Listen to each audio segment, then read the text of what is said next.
introduce myself to those who joining us for the first time. And this is the co-host Elijah.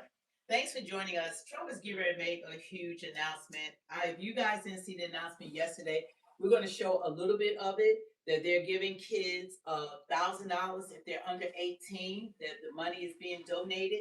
So it's a lot of amazing things that Trump is doing, and you got to give credit where credit is due. So Trump is doing a lot for this country, and so we want to show a little bit of it as we wait for Trump to go live. Anniversary, the Dells are announcing today that they are giving 25 million American children $250 each to save and to invest in their personal Trump account. Susan and I are super excited to announce our $6.25 billion gift to 25 million American children. When children have a future that they can see is worth saving for, then that will help build hope and opportunity and prosperity for generations to come. We are going to make sure that all American families have a stake in the success of the United States of America. We're just getting started. Today is day one.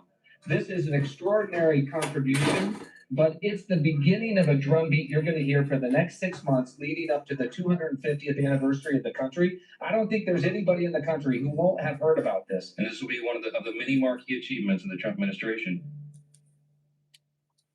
Yes, that's Trump. So Trump is really doing a lot for this country. I mean, and we want to thank the Dells for contributing 25 million to 25 million kids.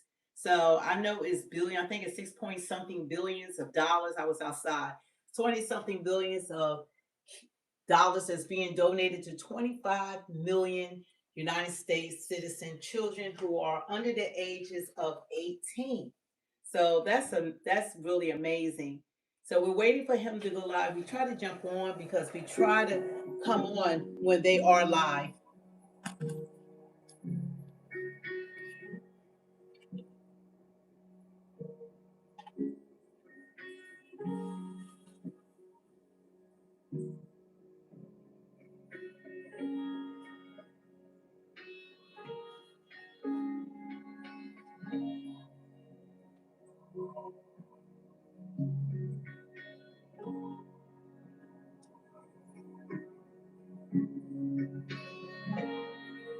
Trump with his with George Washington. Oh, that's Trump.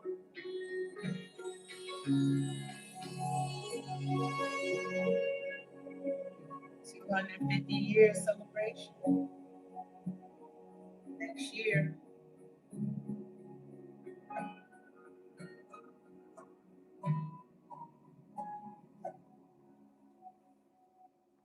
I think that was beautiful. I can't wait until they show the entire White House with Melania's decoration. And the First Lady also had joined our military spouses. So I want to show a little bit of that as we It's wait. wonderful to be here at Joint Base Andrews. It is an honor to begin this holiday season with all of you. 12 days ago, I visited MCAS, New River, and Camp Lejeune to spend time with our brave Marines, military, connected students, and their families. I wanted to thank the team here at St. Andrews for supporting that important visit. Today, we are surrounded by people whose strength is often quiet, but always powerful. We speak regularly of the bravery of our service members, and we should. But we must also illuminate the bravery of those who walk beside them, the spouses who carry the weight of family life on top of their own dreams. Your lives require a resilience that few outside the military can understand. Moves that make you to take across the country and around the world. Holidays spent with an empty chair at the table. Milestones celebrated over a screen because the person you love is thousands of miles away.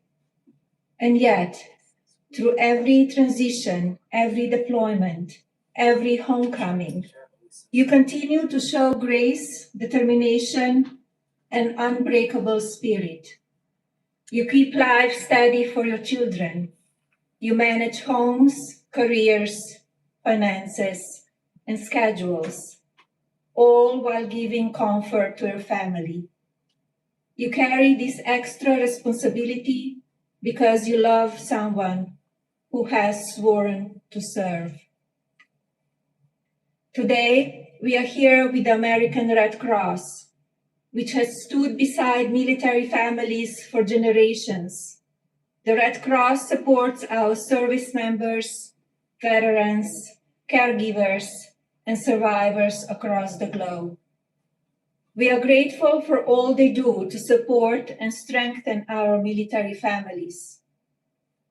As we celebrate this season of hope, I encourage everyone to also take care of yourselves. Your well-being is vital, not just for your families, but for your own future. Your journey matters, your voice matters, and your strength continue to inspire us all. Every package built here today is built with American values. Each represents liberty, love, community, and honor. Each is delivered with heart and love, the foundation of our great nation. May this Christmas bring peace to your homes, safety to those who are deployed, and gratitude in the hearts of every American who thanks you for your service and sacrifice. Merry Christmas. Merry Christmas. Thank you. That's the president's wife, Melania Trump, the First Lady of the United States of America. And we're waiting right now for Trump to come on with this amazing announcement. I don't know if it's going to be bigger than the announcement they did yesterday. I mean, to have those billionaires, the Dells, to donate to 25 million American children under the ages of 18 for their future is just huge. So we are so happy with that announcement. But Trump is like, I guess is right. These are presents before Christmas. Imagine how that's going to help the future of your child. If you have children under the 18, they said by the time they're 35, that could grow into hundreds of thousands of dollars. And if I'm not mistaken, I think somebody even said 700,000, but I'm not sure about that. But this investment into their future is something that no other president has done taking office for the youth of America. So this is going to American children with Social Security numbers under the ages of 18. So if you have children under the ages of 18, make sure you register so your kids can get this contribution, this donation from the Dell, these billionaires. They're donating like $6.3 billion, I believe, into this. So that's something that we really want to be thankful for, that these billionaires, like people say, why aren't the billionaires doing something? Well, these billionaires are investing into the future. So as we wait for Trump to come on with the latest big announcement, we like to really come on when he's already ready to speak. But we saw people are waiting, they give a time, and that's not always the time that they come on. But we want to put some with the reporters asking Trump questions. Economic numbers come out, as you know, we're doing very well economically. Manufacturers are being built all over the country and all of that, but very strong numbers came out. Go ahead. Can you give us an update on what took place in South Vietnamese talks between the U.S. and the Ukrainians? Well, they're going along well. To stop people from being killed. Doesn't have much to do with us. I'd like to see if we can save a lot of souls. A lot of people are being killed. Last month, we had 27,000 people killed in that ridiculous war that should have never happened. Would have never happened. Have you spoken with the Olympic process?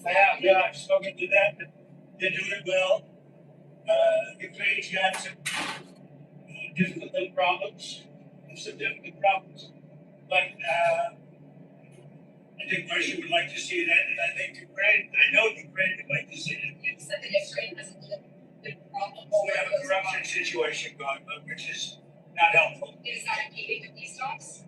They said it was going on for 3 years, right? And they say 3 years, they said it was way ahead of schedule. But I think you meant to do? President of Venezuela, can you tell us more about why the airspace of Venezuela should be considered war? Because we consider Venezuela to be not a very friendly country. They sent millions of people, really, and probably a number in excess of that. And a lot of those people shouldn't be in our country, from jails, from gangs, drug dealers, from all of the people that came into our country shouldn't have been in our country, causing a lot of problems. Does your warning, And drugs. does your warning mean that an airstrike is imminent? Should we not read it that way? Don't read anything into it. The New York Times reported that you had a phone call with Maduro. Did you? I want to comment on it. The answer is yes. And can you tell us a little bit No, about I can't do that. Would you say it went well? I would say it went well, badly. It's awful. Yeah. You guys so Can you talk a little bit about the strikes and the controversy around Secretary Defense Keith said? I don't know anything about it. He said he did not say that, and I believe him. You don't know if there was He's looking at the two men. the second strike killed the two men. Well, he said he didn't do it. He said he didn't. would you be okay with that if he did? He said he didn't do it, so I don't have to make that decision. What do you? Mr. Keith made so clear on taking drugs out of the US. Could you explain more about why he would pardon a notorious drug trafficker? Well, I don't know who you're talking about. Which Juan Fernando Hernandez. Well, I was told, I was asked by Honduras, many of the people of Honduras, they said it was a Biden setup. Not only Biden, but Biden didn't know he was alive. But it was the people that surround the resident desk, surround Biden when he was there, which was about a third of the time. And the people of Honduras really thought he was set up, and it was a terrible thing. He was the president of the country, and they basically said he was a drug dealer because he was the president of the country. And they said it was a Biden administration setup. And I looked at the facts and I agree with them. What evidence did you share that he was set up and that he wasn't? When you take a look, I mean, they could say that you take any country you want. If somebody sells drugs in that country, that doesn't mean you arrest the president and put him in jail for the rest of his life. President, can I just clarify? You can be, And that includes this country, Ken. To be honest, I mean, if somebody does something wrong, you put the president of the country in jail. They said it was a Biden setup. It was a Biden administration setup. And you have a big race going on this week, next week. I think it's going to be a very important race. It'll be interesting to see Honduras. That's what you're talking about, right? Correct, yes. Yes, ma'am.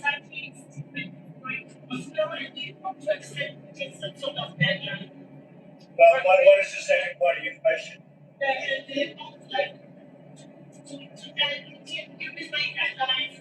don't have a deadline. I have a deadline when the war is over. And hopefully the war is going to be over. 27,000 people killed last week. 27,000 over the last 3 or 4 weeks. 27,000 people. That war should end. President, just for clarity, you said comment on the Venezuela votes, right? If there were a second strike that killed wounded people, and then the first strike, are you thinking that already killed? I don't know that happened. And Pete said he did not want that. He didn't even know what people were talking about. So we'll look into it.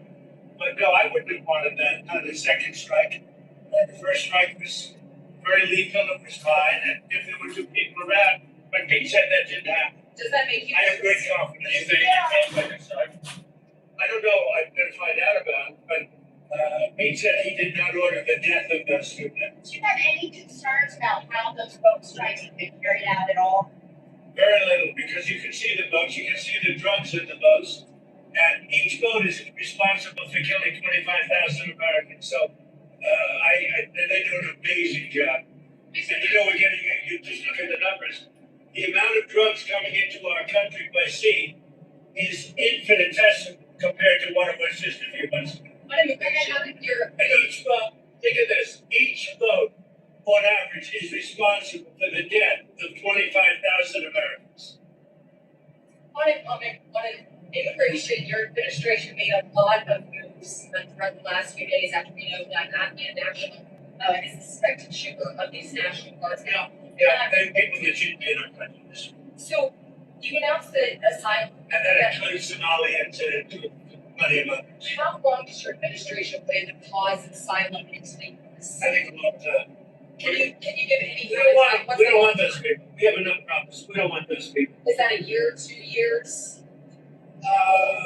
No time limit, And then but it could be a long.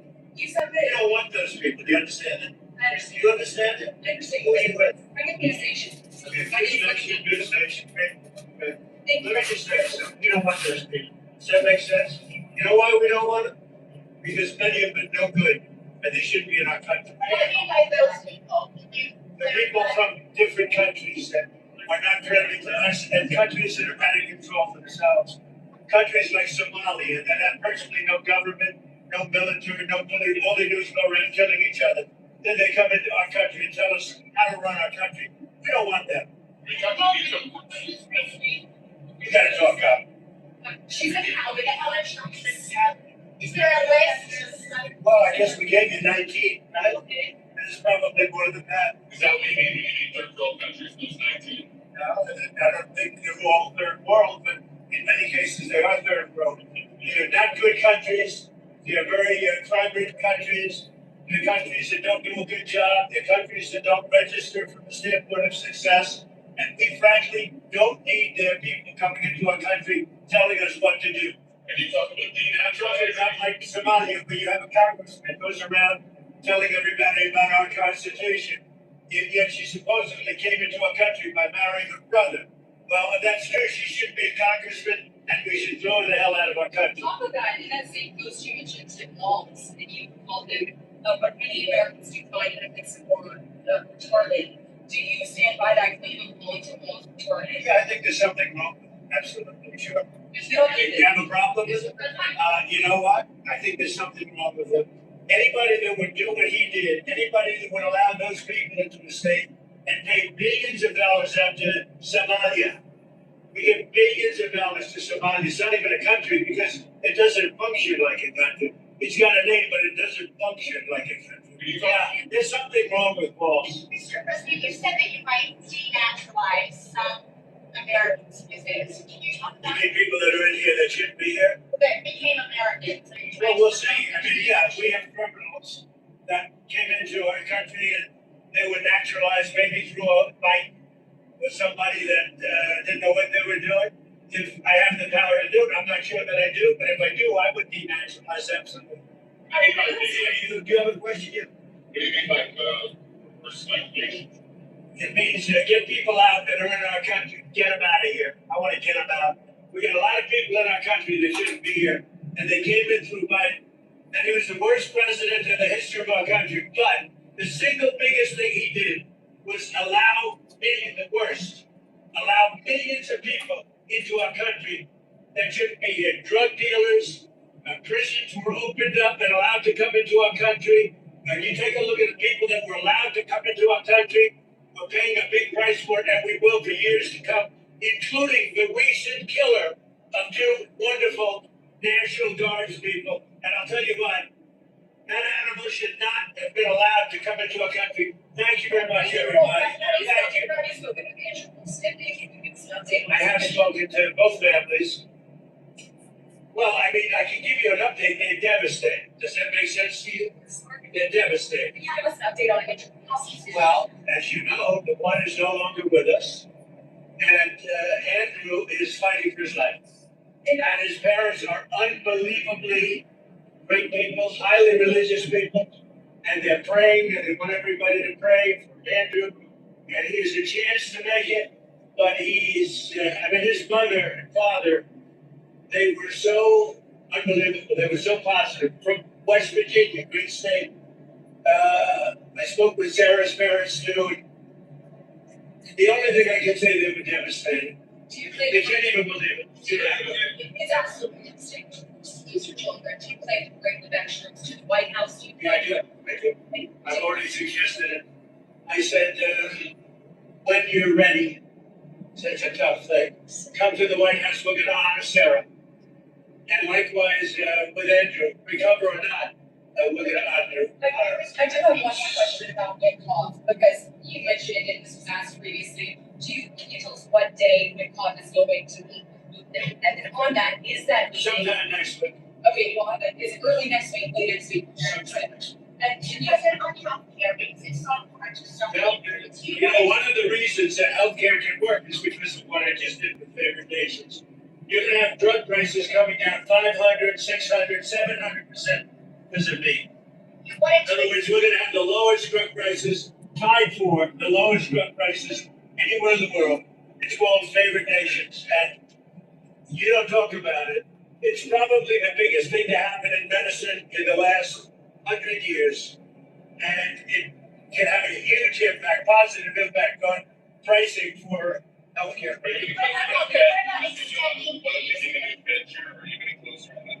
I know who I'm gonna pick. Yeah. I tell you, we'll be announcing it. Thank you very much, everybody. Thank you, Mr. This President. is a rocky fight. We're gonna get out of here before something happens. But they asked about my MRI. MRI is a very.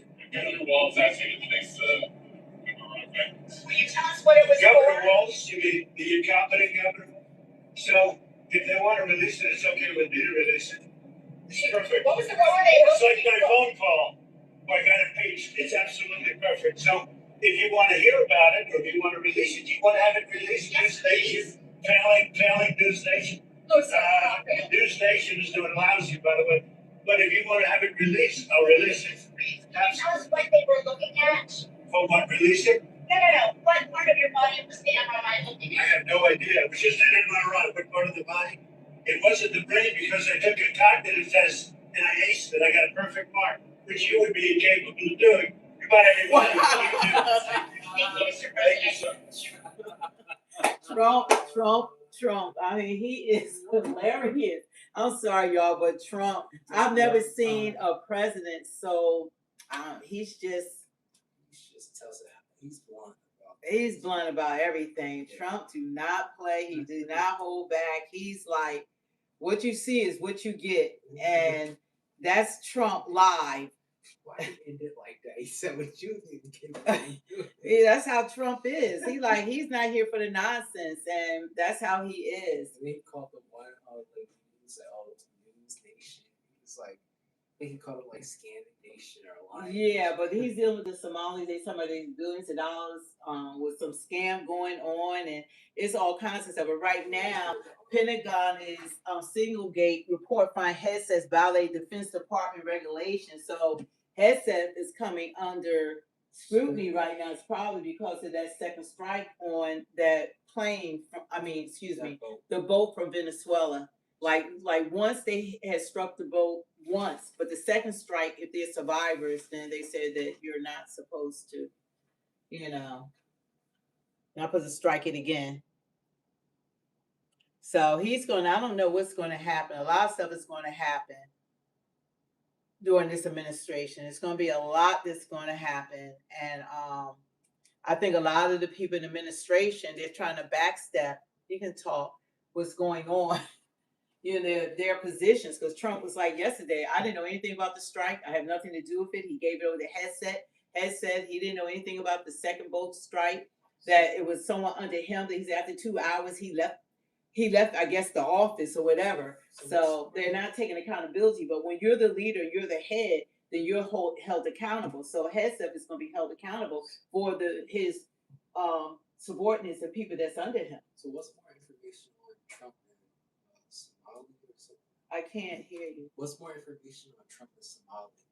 Yeah, well, that's what we're going to find out. There's a lot of thievery that's going on inside the government, and Trump and they're digging it up. But this is like breaking news right now that has to do with headset. As we wait for Trump, he should be on within the next 5 minutes with this big story that he has going on.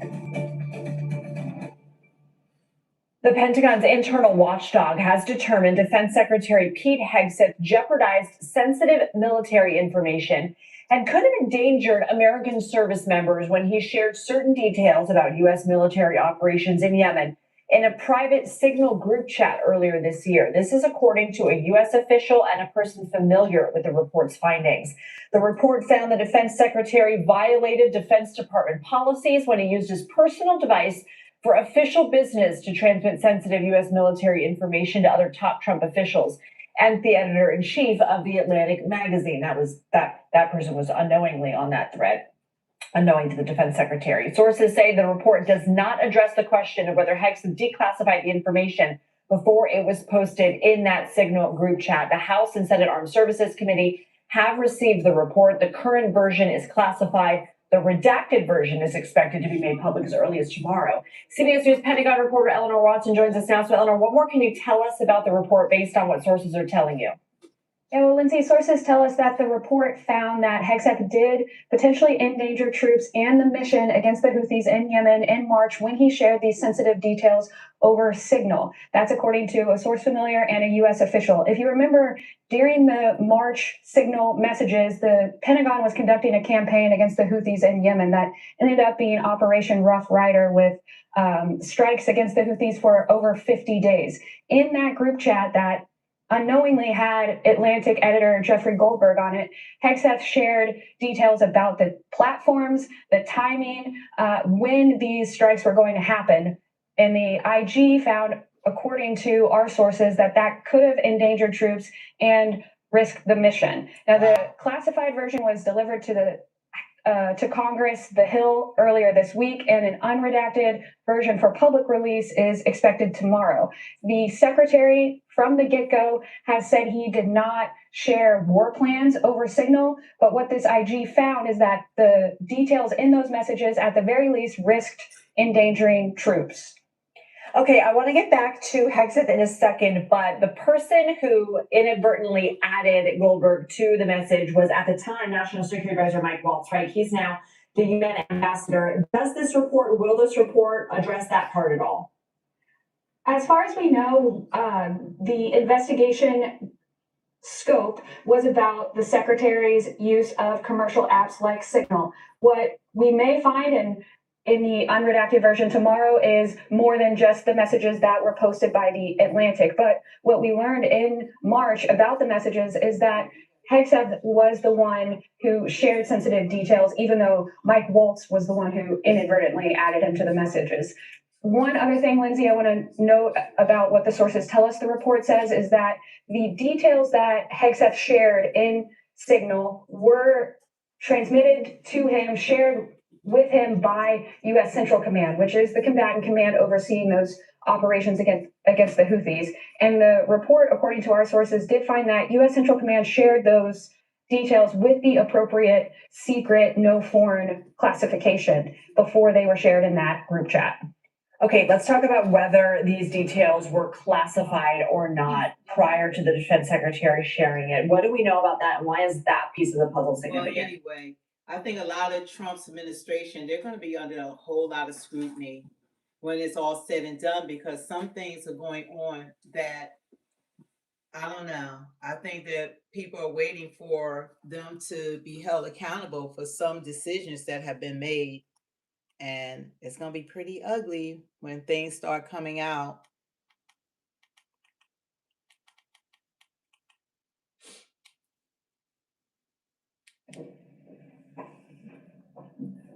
Well, we're talking about cafe standards. We're a big deal. Very important today. My administration is taking historic action to lower costs for American consumers, protect American auto jobs, and make buying a car much more affordable for countless American families and also safer.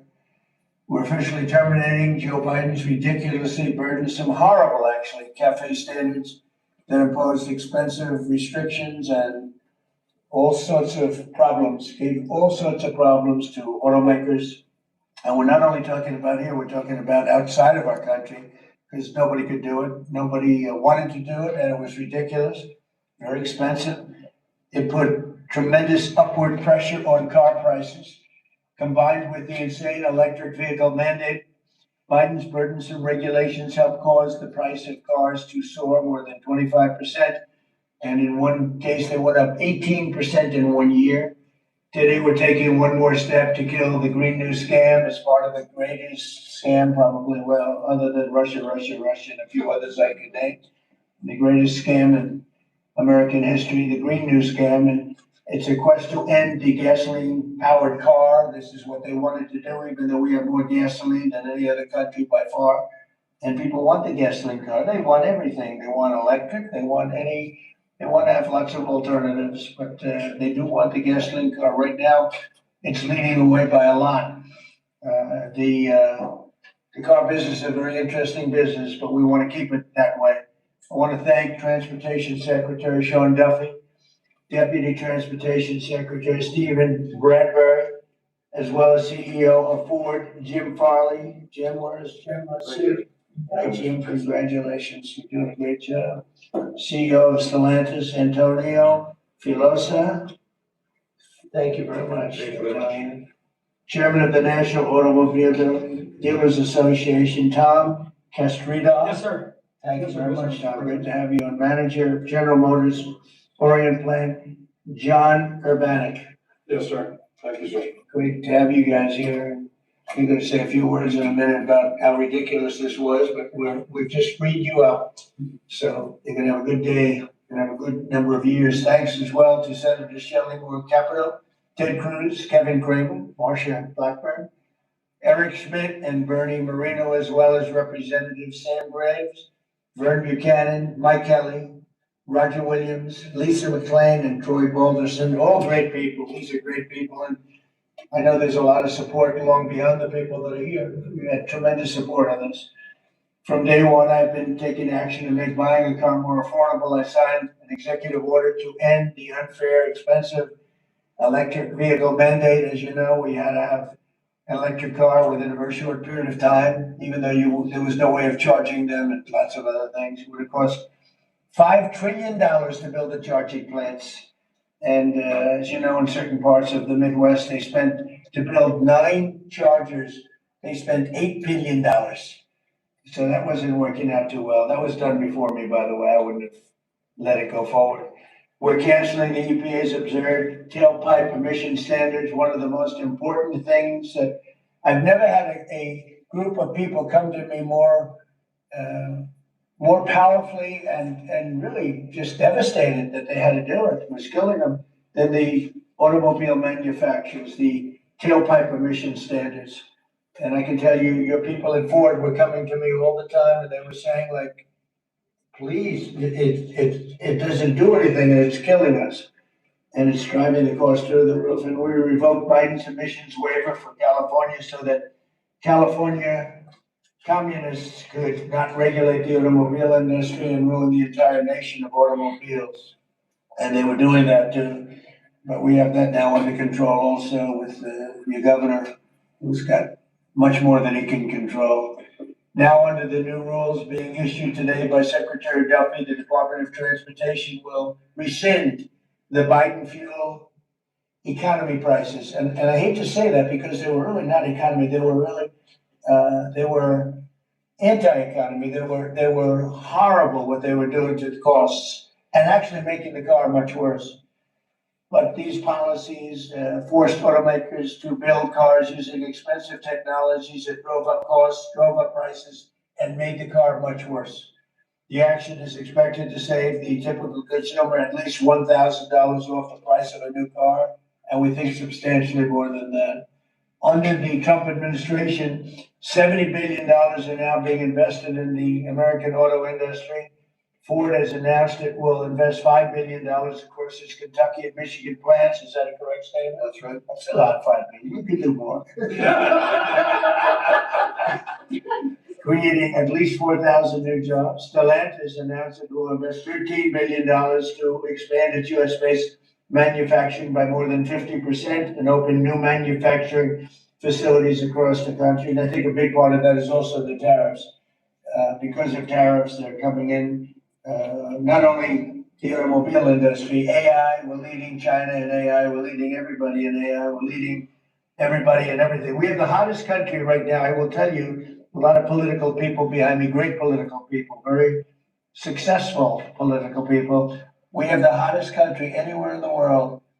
1 year ago, we had a dead country, and now we have the hottest country anywhere in the world. And it started from November 5th, but it also started when we did the tariffs, and we've had tremendous support on the tariffs. It's bringing in trillions of dollars of wealth. It's bringing in national security. And I've stopped 8 wars, and of the 8 wars, 5 of them have been because of tariffs and trade. So they're very important. And General Motors plans to invest $4 billion as it brings its manufacturing back to the United States from Mexico.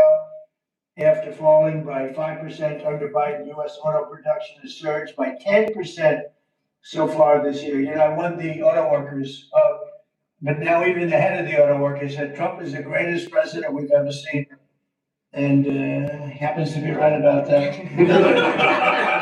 We're protecting our auto workers and we're making it easier for every family to afford high quality cars. In other words, we're bringing automobiles back and the manufacturing of automobiles back into this country. We lost 52% over the years, 52% of our automobile manufacturing. You see it, closed factories all over the place. Now they're all opening up. They're being, in most cases, they're being knocked down and new ones are being built in their place. And a big beneficiary is the state of Michigan, but South Carolina, even states that didn't really do too much with the automobiles, they're opening up plants. It's been amazing. So between automobile plants, AI plants, and plants of every other nation, really every other type, including chips, we're going to have a big percentage of the chip market very soon. Not because of the CHIPS Act, which was horrible and ridiculous, where we just gave these companies billions and billions of dollars and just kept the money, but because of what we did with tariffs. They have to build here, otherwise they're going to have to pay tariffs. They won't be able to do business in the United States. And we're going to have a big percentage of the chip industry. As of about a year ago, 2 years ago, we had none. And now we're going to have a very big percentage when it all finishes out. So I'd like to ask Secretary Duffy to speak, and then Mr. Farley, and then Filosa, and Urbanik, and Castrita. And also we're going to ask some of our political leaders to speak, because let me tell you, they went out of their way. This was not easy. And people were brainwashed. This is a green new scam. And people were paying too much for a car that didn't work as well. And now they're going to have a great car that's going to be environmentally friendly, but it's going to cost you a lot less, and it's going to work great. All of the nonsense is being taken out of the cars. So, Secretary Duffy, could you say a few Thank you, words? Mr. President. So yesterday at the cabinet meeting, the president was talking about affordability, and the way that Democrats talk about affordability is a lie. Today is a perfect example of that. So these CAFE standards used what was contrary to the law. The Congress had a rule that says you have to look at combustion engines. Biden and Buttigieg actually did an analysis using Edge. Used EVs and hybrids to come up with a 62 mile an hour per gallon standard, which I think the car companies will tell you is completely unattainable. So they spent a lot of money on technology trying to meet the unattainable standard, driving up the cost of a car, number one. And then number two, if they couldn't meet the unattainable standard, they had to trade for carbon, costing billions of dollars, and again, driving up the price of the cars. Mr. President, what Democrats were doing were not making cars more affordable, they were making them less affordable. The consequence of that is going to be that more Americans can afford to buy a new car, which means they're going to be safer on the roads because of all the great new technology we have that save lives. So we'll have less death on American roads. These rules are going to allow the automakers to make vehicles that Americans want to purchase, not vehicles that Joe Biden and Buttigieg wants them to build, which is important. But also, this is important for American jobs. The more cars we sell, the more jobs we have in this country. And so this is jobs, this is freedom, and this is common sense, Mr. President. So thank you for your leadership. And I appreciate what the Senate did with the big, beautiful bill and what we've done here today. So thank you, Mr. very President. much. Big, beautiful bill is, it's something. It's amazing. Wait till people see the benefits and the lower taxes, that they're going to have lower regulations. So, how about Ford? Mr. President, Secretary, all the important lawmakers here, competitors, today is a victory of common sense and affordability. We're very proud of Ford to be the #1 auto producer in our country. 80% of the vehicles we sell here, we make in our country. And we never left, unlike many of our competitors. We're the #1 exporter, and we have the most auto factory workers. And this CAFE standard that is aligned with customer demand is the right move for a lot of reasons. We were #2 last year in EV sales. We were #3 in hybrid, and we're the leading brand for combustion. We believe that people should be able to make a choice, as you said, Mr. President, and we will invest more in affordable vehicles. This allows us to invest in affordable vehicles made in the US, which we will take the lead on and will allow us to make vehicles more affordable. So thank you for making this step for all of you. Thank you very much. One of the other things we're doing is separate from this meeting, but I think everybody here would agree with it. If you go to Japan, where I just left, and if you go to South Korea and Malaysia and other countries, they have a very small car, sort of like the Beetle used to be with the Volkswagen. They're very small, they're really cute. And I said, how would that do in this country? And everyone seems to think good, but you're not allowed to build them. And I've authorized the secretary to immediately approve the production of those cars. So you'll be able to buy, they really are, they actually, some of them are really beautiful, actually. If you take a look, Honda, some of the Japanese companies do a beautiful job, but we're not allowed to make them in this country. And I think you're gonna do very well with those cars. So we're gonna approve those cars. Would you like to say something about that? Well, no, just that he never stops working, so even when it's Asian time, he's calling me at midnight in the States. But he gave me the directive to clear the regulations on this, which we have. And so if Toyota or any other company wants to make smaller, more affordable cars, fuel efficient, we have cleared the deck so they can make them in America and sell them in America. They're really nice and they're less expensive. And it really gives people a chance to have a car, you know, have a brand new car as opposed to a car that maybe isn't so great. And so your car companies start thinking about that. I think it's going to be a tremendous market. Please, would you like to say something? Thank you, Mr. President. It's a great day for us as Stellantis today, because it's the day where we see CAFE regulation reconciled with real customers' demand. Wow. That's why as Stellantis we decided to invest through Jeep, Ram, Dodge, and Chrysler, $13 billion in the next 4 years, increasing production by 50%, delivering to the market 5 new vehicles, and creating 5,000 additional jobs. That's because we believe in what you, Secretary Duffy, and all your team is doing in this country. We believe in growth. We are ready to invest even more. So thank you very much. Thank you very much also for this great news of the K-Cars, which we are very interested into.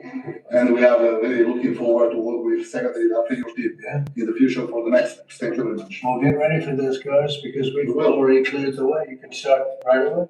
Thank you very much. Thank you very much. Please. Mr. President, thank you so much for having me. We support your leadership for this issue that is so important to the auto industry. I'm here representing the hard-working men and women of Orion Assembly in Michigan. The facility, our manufacturing facility there, is currently going through a retool so that we can build additional U.S. manufactured pickup trucks and full-size sport utilities for our customers. And we're so excited about that. And thank you for your support. Secretary Duffy, thank you as well. And this is largely coming in because of the tariff situation. You know, we're taking in trillions of dollars, actually, trillions, and we have so many other advantages, but these great companies are coming back to the United States. They left the United States. If somebody was sitting behind this desk and knew what they were doing, that wouldn't have happened. They would have said, well, you can sell your car here, but we're going to put 100% tariff, and you would have never had the auto industry leave. Again, we lost more than 50% of our auto industry. And now it's all coming back, and I think it's coming back. Ultimately, it's going to be bigger. I believe it's going to be bigger than it was before, actually. But it's an honor to have you here, and please, would you like to say something? Thank you very much. Tom Castriotis, sir. I'm the chairman of National Automobile Dealers, and I represent 18,000 dealers in the country, along with 3,000 heavy-duty truck dealers. And what the actions that you've done as the president and your administration is definitely going to save our customers money. And you made your promises that let the consumer buy what they want, sir, and you delivered on that. And the other thing that you delivered was your promise in the big, beautiful bill, the tax deduction on loans that had gone away some years back. And now that makes it affordable for our buyers that can save money through that loan of the tax, anywhere from several hundred to several thousand. So again, sir, on behalf of all the dealers and our customers, we appreciate what you and your administration have done, and of course, our legislative support as well, Mr. President. Thank you. That's very nice, and I'm glad you brought that up. We're allowing people to deduct. So if you go out and buy a car, and this is for middle income, but for lower income, no matter what, They never really had deductions. You know, rich people like deductions, but middle income people would never really afforded deductions, which is really unfair. You borrow money to buy a car, you're allowed to deduct the interest from your income tax. And I think that's gonna be one of the most, in terms of your industry, I think it's gonna be the biggest thing that we're talking about, maybe even bigger than cafe standards. People are gonna be able to borrow money deducted, so it's gonna cost them essentially half. And, they'll be. It'll help, yes, sir. I think it's gonna be a tremendous factory. They've never had a chance to do that before. And that's all done. That's all in the great big beautiful bill. So it's really terrific. I'd like to ask a couple of our political leaders to say, because you guys have done an amazing job. This was something that was gonna be very tough. We had to fight lunatics to get it done, and they had no answers. You know, it's you just present them with the facts, and they just say, well, we're just not gonna vote for it. They couldn't talk about it, but they didn't want to vote. I see Mike Kelly, my friend back there, who's been with me from day one, right? What do you have to say, Mike? Well, you know what, I think you hit the key, everybody's talking about the same thing. In America. Look at the way they like each other. There's no hatred between us. Yeah, as long as I think it's price. You hit it nail on the head. The American people have always been able to choose what they want to buy. They don't want to be taken out of a market by people who, quite frankly, don't even drive their own car and say, this is the way you've got to go going into the future. And say, well, you may say that, but you're not in the market, you have no idea. And I know the business we're in. At the end of the day, if you were there with me, I'd say, Mr. President, other than price, what's keeping you from taking the car home today? It's always price. And the fact that we can build a car that's affordable, that people want to buy, that's the key to it. What you've done is unlock the most ridiculous statute that ever came in with CAFE. It wasn't done by the Congress. It wasn't done. It was done by President Obama after the courts failed on it. So thank you for doing what you're doing. You're making America great again in every single way. Thank you. Thank you. It's going to be so big for the auto manufacturers. People aren't even going to believe the impact this has. You know, Mike used to come to my rallies all the time, and we'd have a rally. It was like 0 degrees. It was freezing. Everyone. And he'd sit there without a shirt on. And I didn't need that, you know. I didn't say it was pretty, but he would sit there and I called and he didn't mind it at all. I said, that's one tough cookie, right? You lit it up. We didn't need anything. You were there. We had a good time. We had a lot of great rallies. We did. Pennsylvania. Please, Mr. Congressman. Thank you, Mr. President. I represent the dealer body.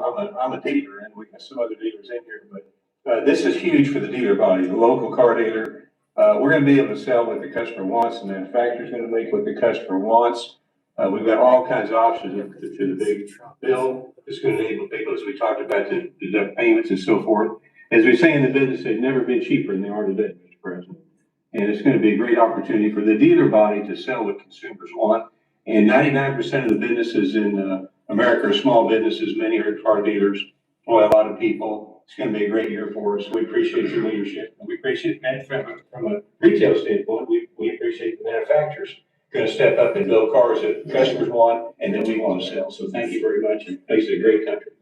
He's also a very brave congressman because he was there on the baseball field that horrible day with Steve Scalise and some other people. He was hit, but he took it very well. He took it very well, my pal. Thank you. That's a great job. Appreciate it. Great job. Appreciate it. Kevin, could you say a few words of wisdom? One of the really smart economic forecasters, I will tell you, beyond an economist. He's a real forecaster. Please. Sir, I think that there's a massive macroeconomic benefit to what we're doing today. And the way to think about it is that the car that has the best gas mileage that you could buy that has only gasoline is a Honda. I think it's about 36 miles per gallon.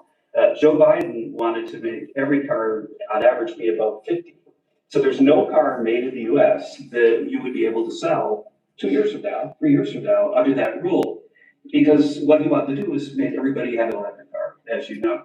But here's the thing, that if everybody had an electric car, then nobody would be buying gasoline anymore, and they'd have to take all the miles that they travel and put it on the grid. And so we would have to increase the production of electricity in the US by 25% over the next couple of years if they had their way. And so you've really stopped a massive disruption for the economy with this, some things. And that wasn't the main reason, and yet it certainly is a main reason. You wouldn't have been able to do it even if you wanted it. It's just so crazy. That was the mandate, which we ended. Troy, would you like to say something? Great honor, thank you. My family is a former dealer, 48 years, Chrysler Dodge dealer. And then I got into the political world, so I had more fun in the dealership world, but I miss it, but I still play a big role in automobiles and grateful. I remember under President Obama, when the CAFE standards changed, as when I brought up, and going through those challenging times. As a Chrysler dealer before Stellantis came along, it was Daimler before you guys got it. So thank you very much for being here and making these changes. And as you said, that interest on the car loan piece was big. And I know that Bernie led the charge on that in the Senate, getting the one big beautiful bill. That really is a big deal, and people need to understand how big a deal that is. Remember, we had a great victory last night. Yes. Matt is going to be great. I like our race. He's going to be a great congressman. I think really like us, right? Yeah, I think like us. One of my early endorsements, right? Yes, sir. Can we talk about it? Yeah, right there is it, man. Come in. Let me see. Please go ahead. Thank you, Mr. President, for your leadership. But the thing I admire most, you've been in business, you've been in the battles over the years, and you're helping us lead us out. Most people that are up here have no idea about business or small business. It makes a big difference. One is. Number two is, I would just say in terms of the tax stuff we're talking about, one of the things that get missed, and I'm in Florida, Sarasota region, is the ability to deduct. Most people have a small business, they'll have a lawn business, they'll have this, that, they buy a new or used truck. They can take that deduction, let's say they're in a 22% tax bracket, but the vehicle's 60 grand. They can take 20% of the 60 grand and get a $12,000 write-off. They can pay their payments for the first year. That's a powerful tool we don't talk about. I don't know why, but at the end of the day, because of what you've put in place, full expensing, right, that's the tool that it would use. And you could just think about all the people in Florida, just general places, they're buying old vans or new vans, they're buying trucks, mainly trucks, and they're getting a deduction. They don't even have a payment for a year. So it's one of the best things for one of the biggest things in the expensing is a powerful tool. You can write the whole asset off first year, take that deduction, put $12,000 in their pocket on a $20,000. Let me mention one other thing. They got into the e-vehicles, electric cars. And I'm talking to dealers that come in and talk to me, and basically they couldn't sell one, they couldn't give one away. And when these companies, or they got in because of whatever political pressure under the Biden administration, and they end up realizing that they got no market. The guy says the car's been sitting there a year, you can't get rid of it. So they don't understand the market, the people who produce the vehicles. And that's made a big difference in your leadership. But thanks for what you're doing here today. It's big, it's huge. It'll make a big difference. $12,000 on a $60,000 vehicle upfront day one. Thank you. Thank you very much. Yeah. You know, we're just talking about something that's interesting. Ford would make, and I don't want to speak for Ford because we have one of the top people right here.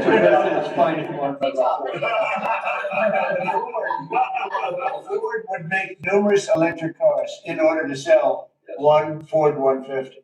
Because they'd make all their money with the 150. Yes. And they were willing to lose money on building 2 or 3 electric cars that they couldn't sell in order to make some money on the 150. Because the 150 is a monster. I'll tell you what, that no matter where you go, they love that Ford 150. Yes. But isn't it a ridiculous model when you have to build 2 or 3 cars that you know you're not going to be selling or not be selling for much in order to really do something that you should have the right to do, which is make a car that you want to make. Yes. And that the market wants. So congratulations on the 150. Thank you. Best selling vehicle in the United States. That was 100% built in here. Now it's only going to do no, but it really is just amazing. It's an amazing brand.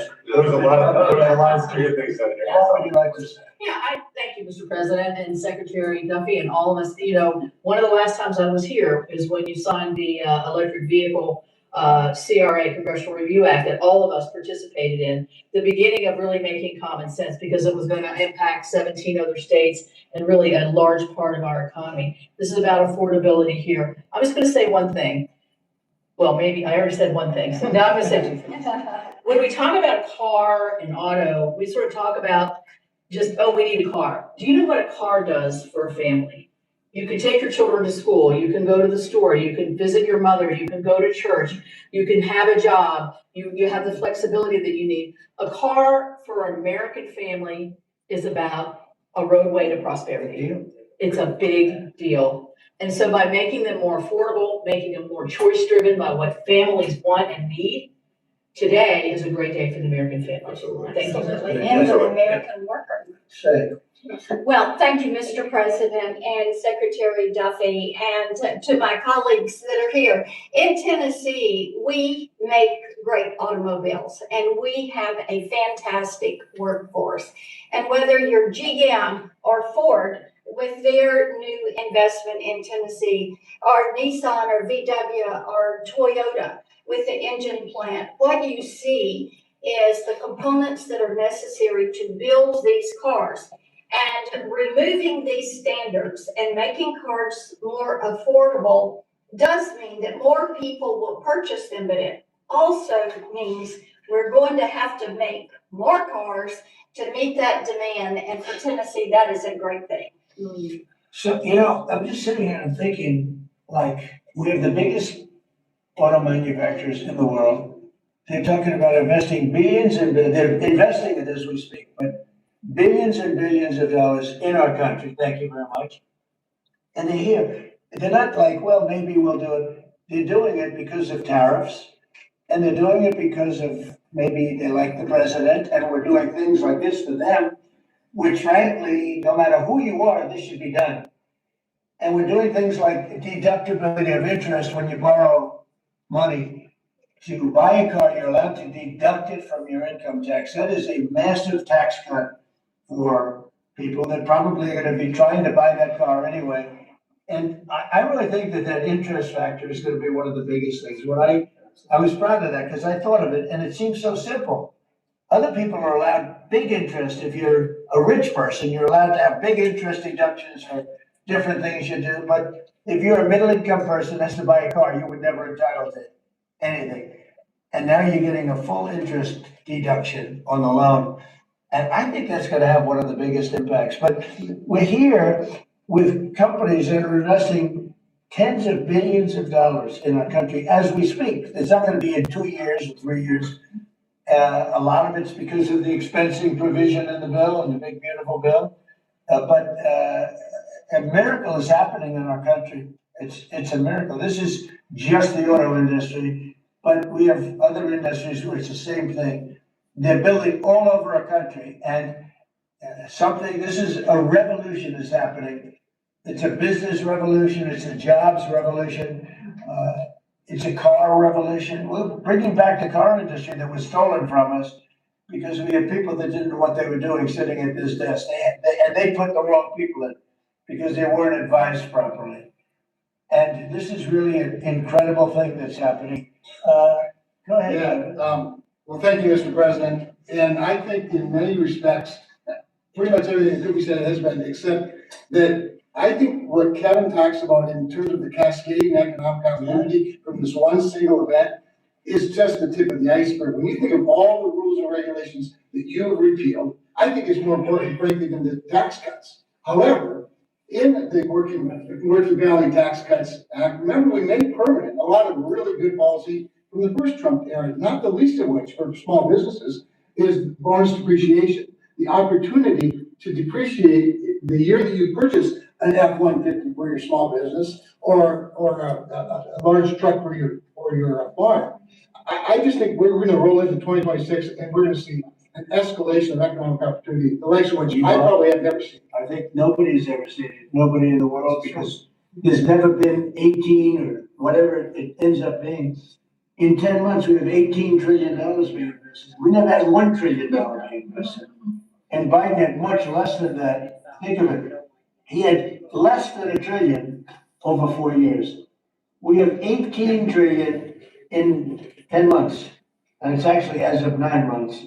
So there's never been anything. Eric? Yeah, Mr. President, thank you. And on behalf of the people of the great state of Missouri, who we actually make things from F-15s to F-47s now, thanks to you. We're building the F-47 and then F-150s. And those are real jobs and we make things in Missouri. This is gonna go a long way, I think, for making things more affordable for normal people. Nothing could be more American than driving a car on the highway, and this is gonna make that more accessible for more people. So thanks for your leadership. Your state's doing a great job. Yeah, we love you It's a too. great place.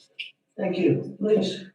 Thank you, Mr. President. I'm gonna talk to you just a minute from a rural perspective, Okay. because these cafe standards are absolutely unworkable. In rural Missouri, we need vehicles that are practical and affordable and can haul for our small businesses, for agriculture, and it just simply didn't work. Those cafe standards didn't work, so I applaud you, Secretary Duffy, for your hard work and what you're doing on behalf of rural America. Well, it was keeping a lot of manufacturers out of our country too. They said, we're not gonna, are you crazy?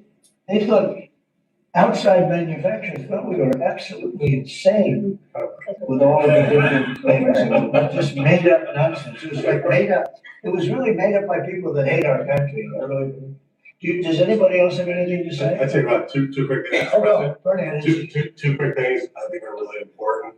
So the person who sat behind this desk before you gave $7,500 in subsidies to multi-millionaires who were leasing electric Rolls Royces, electric Porsches, electric Lamborghinis. We're getting $7,500 from the taxpayer. And these Democrats sit on this floor and say that Republicans are for millionaires and billionaires. We are the opposite of giving $7,500 to multi-billionaires, so these foreign electric vehicles. Number two, because of your policies, at the beginning of the year, 51% of the cars sold in America were made in America, 51% before you got sworn in. Last month, that number was 57%. We moved it 6 points, which nobody thought would be possible in 4 years. We did it in 10 months. That's something that maybe the news should cover a little bit more. And we've driven down the price of automobiles. The car prices for consumers are down before you did. just about everything is down. You know, this whole thing is, they use the word affordability. It's a Democrat hoax. They're the ones that drove the prices up. And all they do is say affordability, and you're supposed to say, oh, that means they have low prices. No, we inherited the worst inflation in the history of our country. They say 48 years, but let's say that's history. I don't believe that. Biden had, because of his stupid ways and between his energy policies and his spending policies, we had the worst inflation in the history of our country. And now our prices are coming down, and they're coming down for cars, and they're coming down. I mean, did you hear yesterday when Chris Wright from Energy, the head of energy in our country, said there are now parts of our country, it's all happening, $1.99 for gasoline, a gallon. And we have it at $2.50, $2.60. It was at $5. And that's bigger than any tax cut we could give. You know, for the average family, that's considered bigger than any tax cut. So the word affordability, when they mention it, you ever watch it? It's all about, I saw the young lady that lost last night. She lost by a lot more than they thought. And we have a great new candidate in Congress, really good, Matt Van Epps. But I saw last night, she said, it's all about affordability, all about, they never talk about like the specifics. Everything was through the roof. Eggs, when it took over, eggs were 4 times higher than they ever were. We got the prices down to the lowest level. I mean, amazing. But they never, you gotta watch, they're great con people. It's like the Inflation Reduction Act. And after they got it approved, because everybody said inflation reduction, they admitted it had nothing to do with reducing inflation. It's a con job. I think affordability is the greatest con job. They look at you and they say, affordability. They don't say anything else. Everyone says, oh, their prices were so low. No, they had the worst inflation. We had the highest prices we ever had, and now they're all coming down, including beef is coming down. Beef was up there a little bit. Our ranchers did well, but we got to make them do a little bit less well, perhaps. But the beef is now coming down. Coffee is now coming down. It's all coming down. And it's a beautiful thing to see. But remember this, when they use the word affordability, they just say, they never say anything else. This election's about affordability, and then they go into the next subject. It's a con job. They caused the highest prices in the history of our country, the worst inflation in the history of our country, and we're getting those prices down, and they're coming down rapidly. And you'll see those results very soon. Anybody else want to say a few words? Oh, Ted. I need to do this. Very rare that I would do so. Go ahead. Well, Mr. President, I want to congratulate you on behalf of everyone here for the leadership that you're showing. And this is a victory today for consumers. This is a victory for affordability. Your critics like to say the word affordability. Under Joe Biden, the Democrats, they put mandate after mandate after mandate on cars and trucks, and they drove the price up thousands and thousands of dollars. And with the actions you're taking today, and you put on top of that the one big beautiful bill, you know, most of the senators here on the Senate Commerce Committee and on the Commerce Committee, we worked together to zero out the CAFE standards. We wrote that in the law that the CAFE standards went to zero. What does that mean? It means you can now, as a consumer, buy the car you want. It also means people's lives will be safer, because what these regulations did is they forced cars to be more expensive and made of plastic instead of steel. So because you had to make them lighter to comply with these standards, so you'd get in a wreck and people would die. The result of what you're doing, you're literally saving people's lives, and you're making it where families can afford to get a new car. These actions will drop the cost of cars and trucks thousands of dollars. That makes a real difference. And I'll make one final point. You know, about half the members here are car dealers. And I will say my good friend Roger Williams out in the lobby tried to sell me a car, which didn't surprise me, but I just want to give props to Mike Kelly. He showed he was savvier because he tried to sell you a car. And you can afford a much nicer car than I can. So well done, Mike Roger. You just went to the wrong customer. That was $100 cheaper. The thing that Ted just said is true, plastic instead of steel, taking that. And people died because of that. The plastic was plastic in an auto accident, and it broke up and people were shattered because of that crazy deal.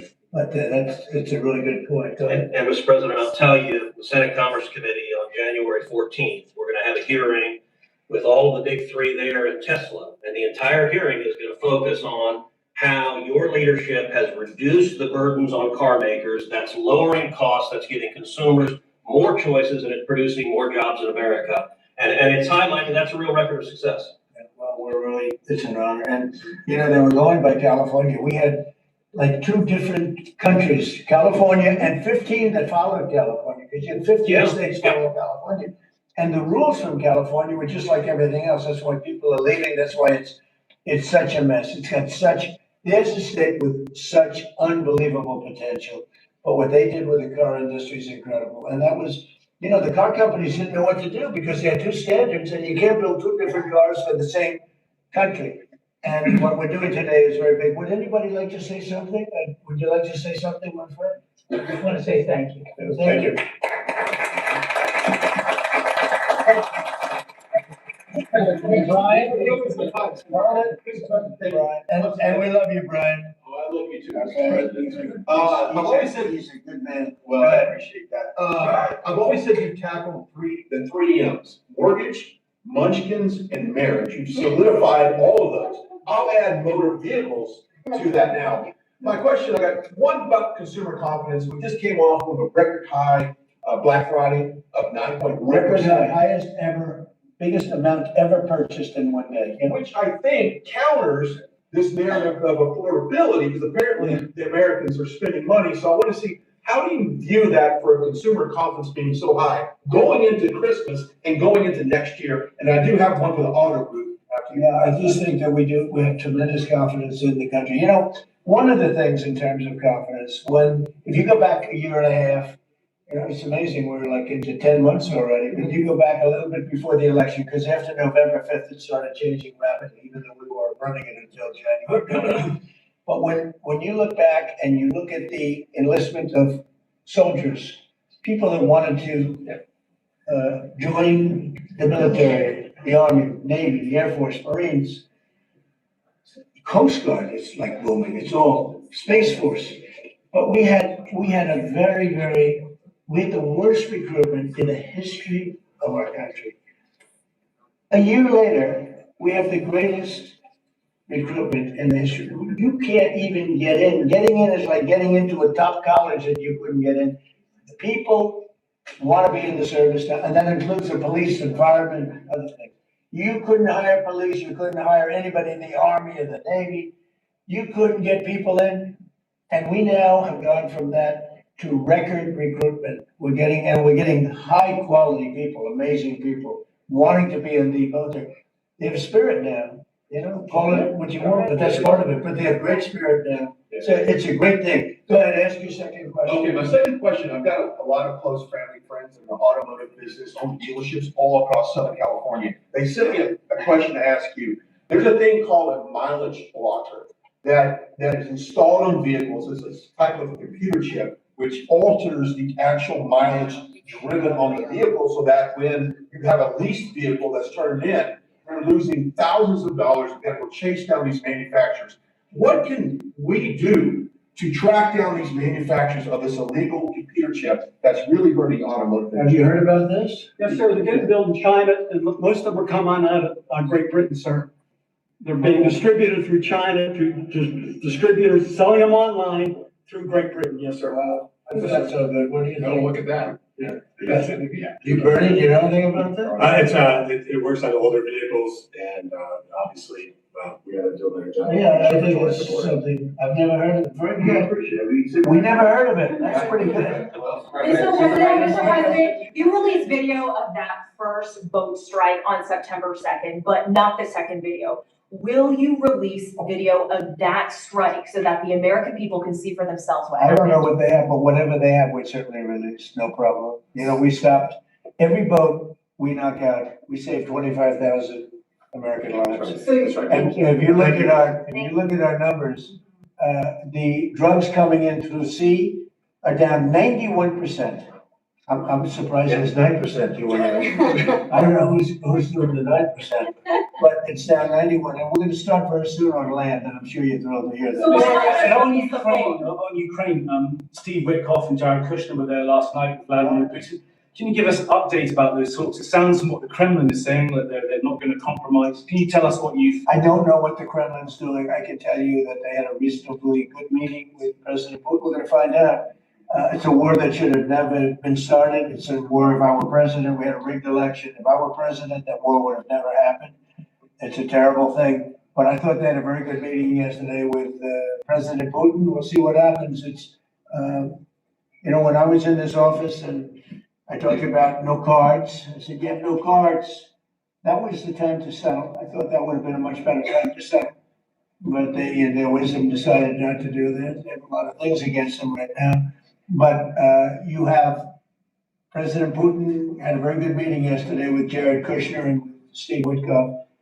What comes out of that meeting, I can't tell you, because it does take two to tango. You know, Ukraine, I think we have something pretty well worked out with them. They're very satisfied considering.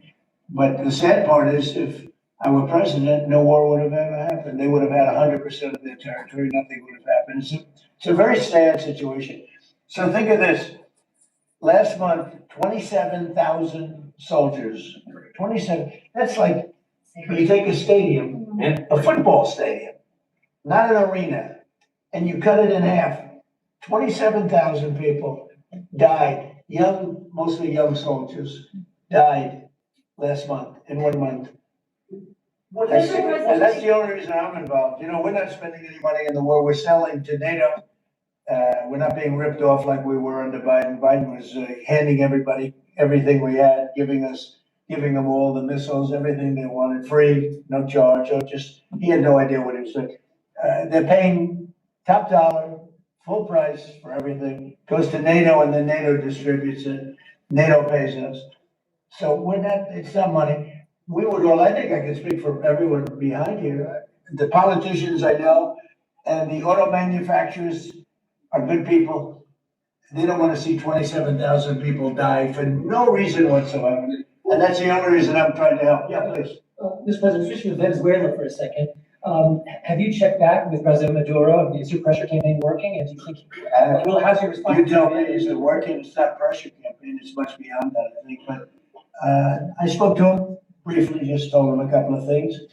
We'll see what happens with that. Venezuela sends us drugs, but Venezuela sends us people that they shouldn't be sending. They emptied their prisons into our country. They sent us killers, murderers. They sent us drug dealers at the highest level. They sent us gang members, they sent us people from their mental institutions, they emptied their mental institutions into our country. And so did other countries, because we had stupid people running this country, really stupid people. And I think probably you had some stupid ones and you had some smart ones, but they were bad people too. Because not all of them were stupid. You can't cheat on elections like they did and be stupid. Okay? Did you talk to him a second time or just that one time? What's that? To Majora, did you speak to him again? No, I didn't. When you spoke with Mr. Witkoff and with Mr. Kushner last night, did they give you the sense that President Putin still wants to end the war, wants to make peace? He would like to end the war. That was the impression. Now, whether or not, that was their impression, their impression was that he would like to see the war ended. I think he'd like to get back to dealing a more normal life. I think he'd like to be trading with the United States of America, frankly, instead of, losing thousands of soldiers a week. But their impression was very strongly that he'd like to make a deal. We'll see what happens. Mr. President, in the boat strikes, if it is found that survivors were actually killed while clinging on to that boat, should Secretary Hegseth, Admiral Bradley, or others be punished? I think you're gonna find that this is war, that these people were killing our people by the millions, actually, if you look over a few years. I think last year we lost close to 300,000 people were killed. That's not mentioning all the families. Have you seen what happens with the families? Not only the people killed, but the people that are trying to get their son or their daughter off of this poison that they've been fed. I think you're gonna find that there's a very receptive ear to doing exactly what they're doing, taking out those boats. And very soon we're gonna start doing it on land too. Because we know every route, we know every house, we know where they manufacture this crap. We know where they put it all together. And I think you're gonna see it very soon on land also. Yeah, So to be clear, you support the decision to kill survivors after the. No, I support the decision to knock out the boats. And whoever's piloting those boats, most of them are gone. But whoever are piloting those boats, they're guilty of trying to kill people in our country. Yeah, please. The House Judiciary Committee has subpoenaed Jack Smith to ask about his investigation of you. I wondered, for a deposition, I wondered if you'd prefer to see that as a hearing so that the American public can see the questions and responses more easily. I'd rather see it probably at a hearing. Look, Jack Smith is a thug. He's a failed prosecutor. He's a bad man. He's an evil man. He hurt a lot of people. Forget about me. I do this stuff, but I got indicted many times by a guy that they were dismissed. He's a bad guy. He's a sick man. There's something wrong with him, actually. I think Jack Smith is a sick man. There's something really wrong with him. I'd rather see him testify publicly because there's no way he can answer the questions.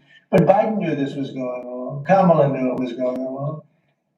And there's a lot of things happening right now that they don't like. One of the things is the auto ban.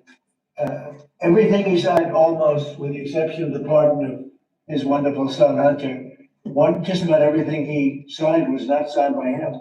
He had no knowledge of it. He didn't know what it was. People sitting around the beautiful Resolute desk knew exactly what it was. And those people are guilty, in my opinion, of a major crime. Everything that was signed by that auto pen, the man operating the auto pen, and I'm sure there are more than one, because I think some of the people can operate it themselves. Some of the high-level people operate it themselves.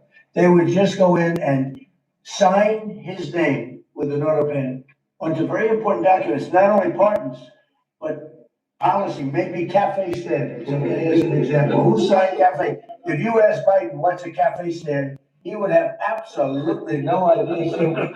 He'd say, where is the cafe located? The guy didn't know anything. Look, that just shows you what a rigged election can be, but you understand what I'm saying. Thank you.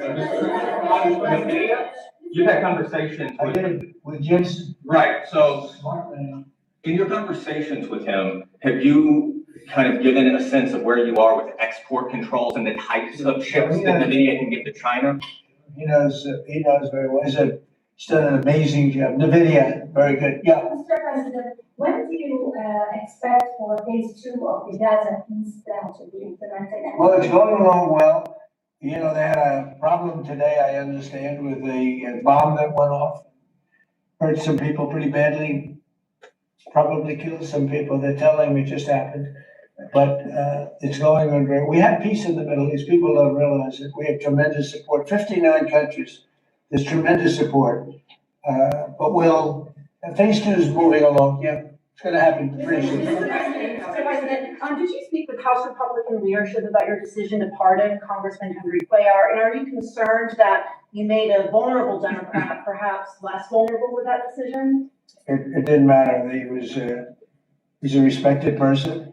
He was treated very badly because he said that people should not be allowed to pour into our country. And he was right. He didn't like open borders. He was on the border. You know, he represents a very respected man. He represents the people on the border, and he saw what was happening. And as soon as he made that statement, I then said, I'll bet he gets indicted. And that's what happened. You know, I put out my truth from that. Oh, I did a truth, wonderful truth, without truth. But what happened is he got indicted for speaking the truth. And his wife got indicted, Imelda. And that's sort of a first. Usually they leave the wives alone, right? Don't they, Congressman? Typically they indict somebody, put him in jail for the rest of his life, but the wife can just sit home and cry, or she'll find a new man. You know? A lot of times they find a new man and makes them much happier. In fact, a lot of times they like that man better than the one that's in jail. Thank you. The mayor of Minneapolis, Jacob Frey, is saying that he's actually proud to have the largest Somali community in the country, and his police chief. Well, then he's a fool. Well, his police chief is also I saying. would be proud to have the largest Somalian. Look at their nation. Look how bad their nation is. It's not even a nation. It's just people walking around killing each other. Look, these Somalians have taken billions of dollars out of our country. They've taken billions and billions of dollars. They have a representative, Ilhan Omar, who they say married her brother. That's a fraud. She tries to deny it now, but you can't really deny it because, you know, it just happened. And she should be allowed to be a congresswoman, and I'm sure people are looking at that. And she should be thrown the hell out of our country. And most of those people, they have destroyed Minnesota. Okay? Minnesota, you have an incompetent governor. You have a crooked governor. He's crooked as hell, but he's incompetent. Walz he should be ashamed. That beautiful land, that beautiful state, it's a hellhole right now. And the Somalians should be out of here. They've destroyed our country. And all they do is complain, complain, complain. You have her. She's always talking about the Constitution provides me with, go back to your own country and figure out your Constitution. All she does is complain about this country. Without this country, she would not be in very good shape. She probably wouldn't be alive right now. So Somalia is considered by many to be the worst country on earth. I don't know. I haven't been there. I won't be there anytime soon. I hope. But what the Somalian people have done to Minnesota is not even believable. It's not even believable. And a lot of it starts with the governor. A lot of it starts with Barack Hussein Obama, because that's when people started coming in. And you have to have people come in that are going to love our country, cherish our country. They want to kiss our country goodnight. They talk about our country. We want them to pray for our country. And this is not the people living in Minnesota. And she's a disaster. She should not be, and her friends shouldn't be allowed. Frankly, they shouldn't even be allowed to be congresspeople. Okay? They shouldn't even be allowed to be congresspeople because they don't represent the interests of our country. Anybody else? Mr. President, you The automakers spent billions on meeting the Biden EV rules. Should they be able to recoup that somehow, given the change? And there's a question about the violation? No. I'm not letting them recoup. They're going to do just fine. You know how they recoup? From this point forward, they'll do very well. Can you also talk about USMCA, what you're thinking about renegotiating that with the automakers? Well, that's just an ongoing thing. It expires in about a year, and we'll either let it expire or we'll maybe work out another deal with Mexico and Canada. But look, Mexico and Canada have taken advantage of the United States, like just about every other country, in all fairness. It's not them, I'm not blaming them. But every country, because we had stupid people running our country. We have a lot of stupid people running. That's why we have $38 trillion in debt. But the beautiful thing about the tariffs is we'll start paying off that debt. The money coming in, they're finding money in our country now that they never knew existed. The other day, $30 billion. Where did it come from? I said, why don't you check the tariff shelf? They said, sir, that tariff hasn't started yet. It doesn't start till January. I said, no, it started 2 months ago. They called back, sir, you're right, it was from tariffs.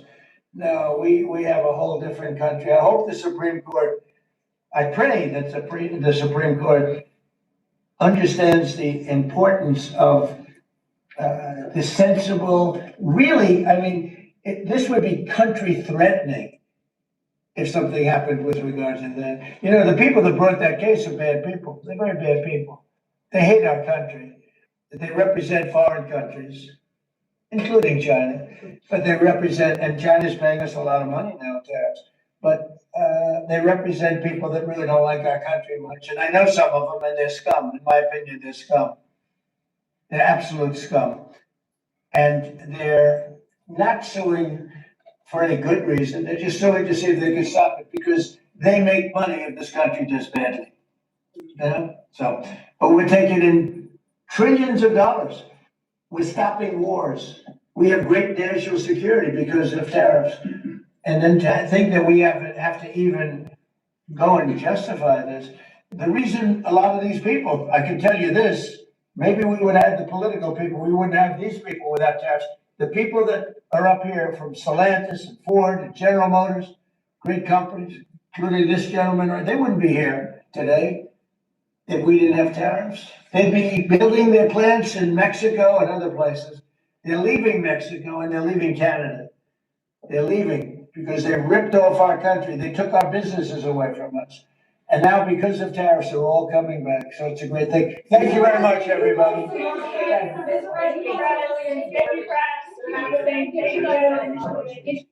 That was another wonderful Trump meeting. I hope you guys got a lot out of it. I know the reporters wanted to ask more questions because there's a lot going on with Venezuela. There's a lot going on with Russia and Ukraine. So there are a lot of things that's going on right now. But we want to look at the poll. Do you trust Trump and his administration? 43% of you said yes, and 67% of the voters on here said no. We had 1,189 votes.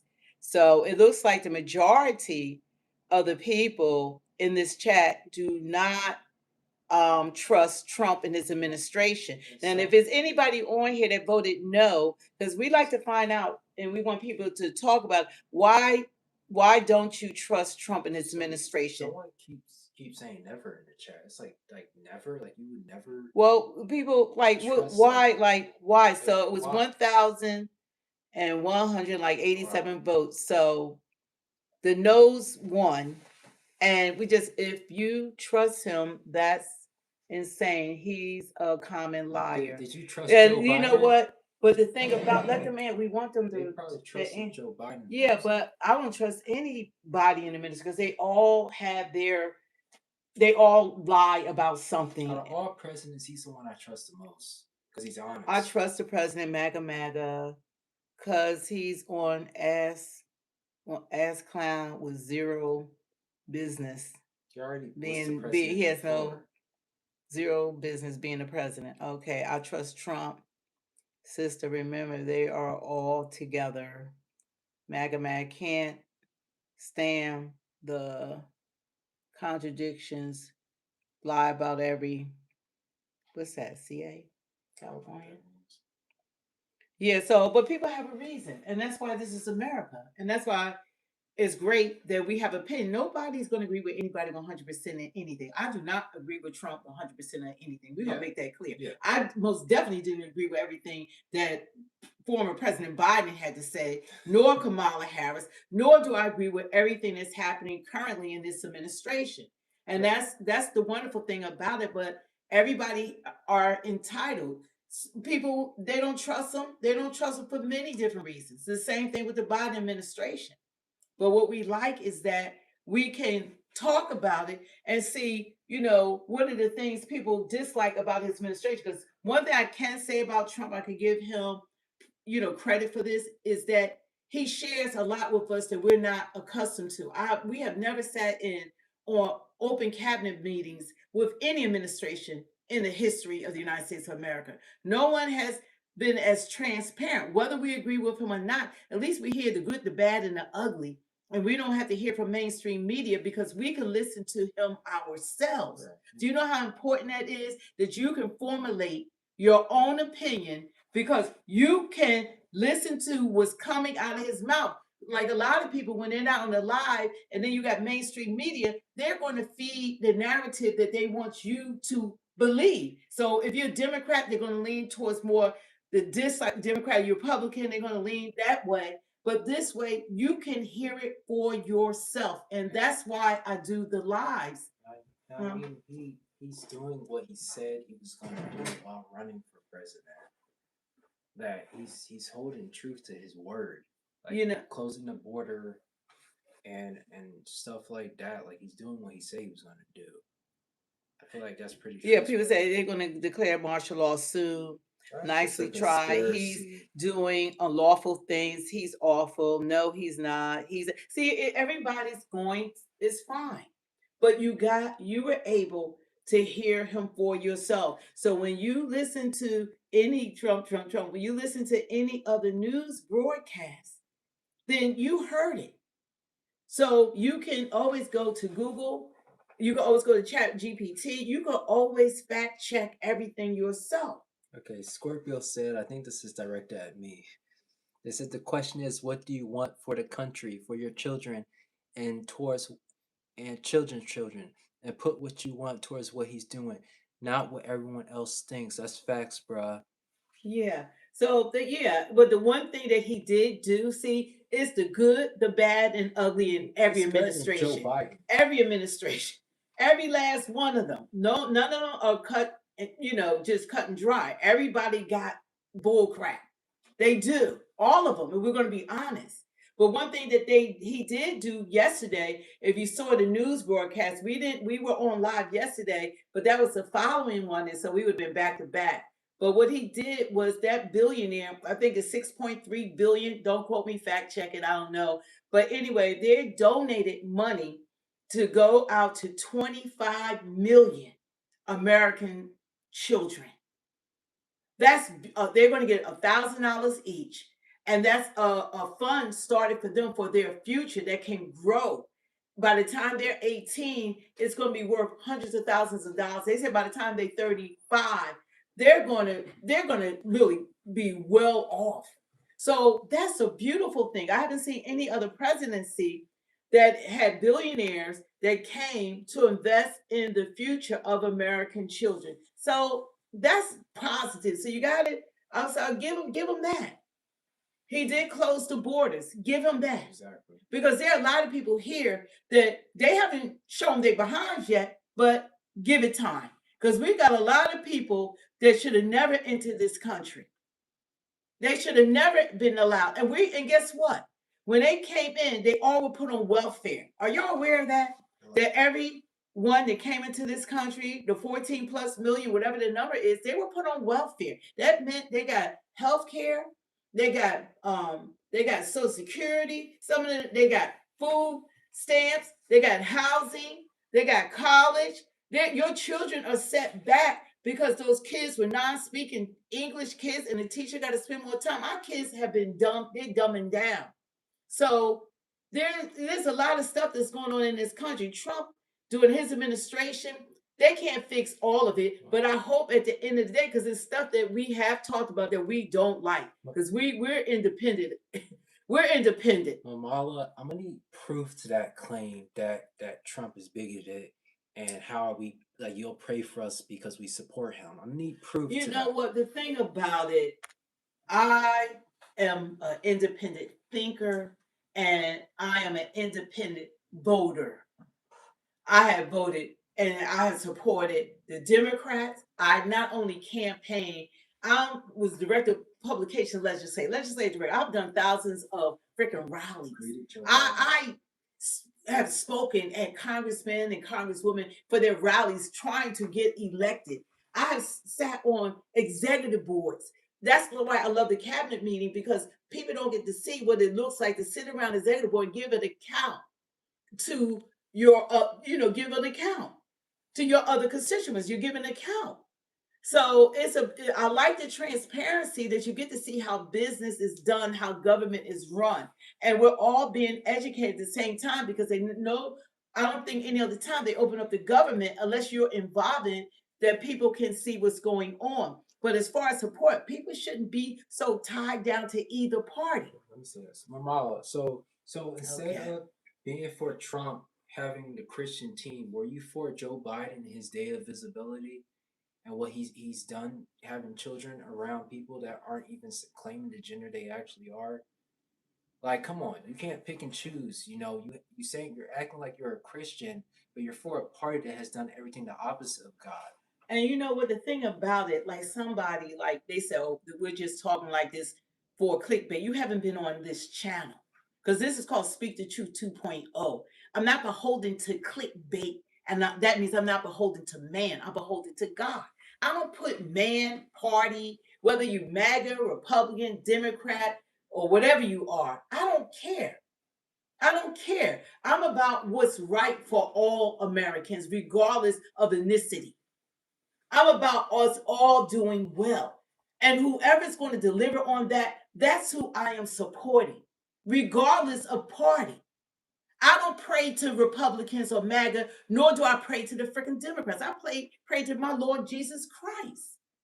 Y'all got to let loose. You're too tied up. And you know what? The people that y'all talk about, both parties are millionaires and billionaires. Both parties.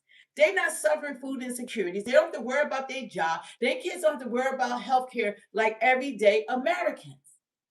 So y'all need to be focused on what's best for you and your family and your future and their future kids and your children's children. Yes, Jesus. That should be your focus. But y'all so tied up, and they have, you see, what they do is they have the lower class people, for lack of a better word, they have the middle class and the poor people fighting each other while they prosper. So as long as we're not paying attention to what's going on, then that's how we're getting duped by both parties.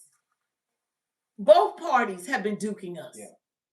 The Democrats, they only focus on the non-citizens. They don't focus on Americans.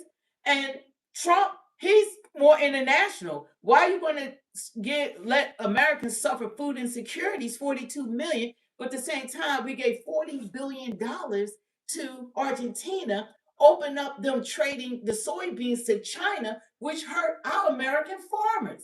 See, y'all, it's a lot of stuff. We could go on and on about different administrations, different stuff. So there's the good, the bad, and the ugly. And we are going to address it. But we're not going to be beholden to man, no matter what. Okay, well, I bind you up in the name of Jesus, and you're getting blocked from this channel. Thanks for deleting his message, but he's getting just... We could bind, we rebuke these... report him? What did he say? Okay.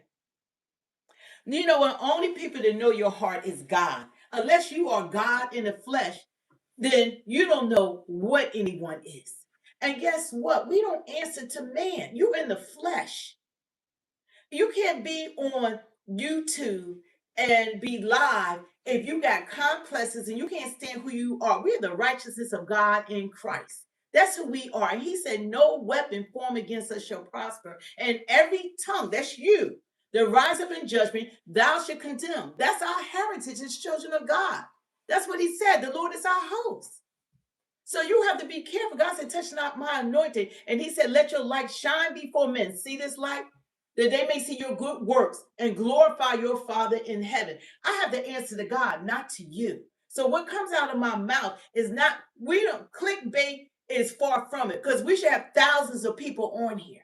And YouTube has changed the rules. We're used to having millions of people per month. But then we're not getting that, but we don't care because we're involved in speaking the truth. We mean that. Do you think Joe Biden would have been good with, do you think God would have been good with Joe Biden? That went right back at you. Yeah, so we can stand 10 toes down. Or the Democratic We can Party. stand 10 toes down. We're good over here. We know who you have to know who you are. I'm the apple of God's eye. I love the Lord. The Lord loves me. When he look at me, he say, "Well done." When he looks at me, he know I'm fallible. I am nowhere near perfect. Well, that just showed that you're not a Christian if you think No one is if you perfect. think he would approve. And we don't have to live up to anyone's standard, because guess what? You can't live up to anyone's standard. Yes. Because the bar you have for us, you jump higher. Yes. Okay. Someone said Leviticus say to treat foreigners as you would treat God. What? Love your neighbor as thyself. I know that verse. What are you talking about, foreigners? Well, anyway, God don't want us to be foolish. He don't want us to be a fool. Okay. So anyway, you guys, we could be on here forever, but I do have a channel called Pray Till All Here. I am going to be posting on this mostly with 2819 with Pastor Philip Anthony Mitchell. He's my digital pastor. Love him to death because he's preaching the word of God, because we are living in the last days. And if you are, and I can post all that, but we haven't gotten it up. But try subscribing to that channel, please. I know because of Speed 2.0, and then I started a channel like 3 days ago or 2 days ago called Speak the Sports. And I'm about NFL and basketball. I love football because we got to lighten up. You know, it's fine with politics, but have fun in your life. Have some joy in your life. Stop fighting for politicians and fight for what's right. Fight for what's right. How about that? Regardless of party. Fight for what's right. And read Leviticus 18:22. And what you got to do is also you have to pray for those who want to persecute you and make false accusations about you. All of that stuff is in the Bible. And you know when you're doing well is when you get the pushback. If everybody like you, something is wrong. Everybody didn't like Jesus. Something is wrong if everybody likes you. So we expect pushback, but we're not living up to your expectations. We're living up to God's expectations. But you guys, I want you to subscribe to Pray Till All Here and subscribe. The links are going to be in the description. And subscribe to my new channel, Speak the Sports. I love talking football. I love football. So I'm trying to get Elijah to put some of these videos up that we have up. But we dive into football, and I wanted to do the prayer channel and put some pastors up there that's really preaching the word of God. There's none of the fluff, none of the lies, none of like trying to tickle your ears, none of that motivational speaking, but it's preaching the word of God, because we are living in the last days. And y'all need to know that. And stop believing in man. Men are fallible. People are not perfect. Period. The only person you can depend on is our Lord Jesus Christ. You only can depend on God. God, that's it. God knows whether you're a believer or not. Who are you to say Trump isn't a believer?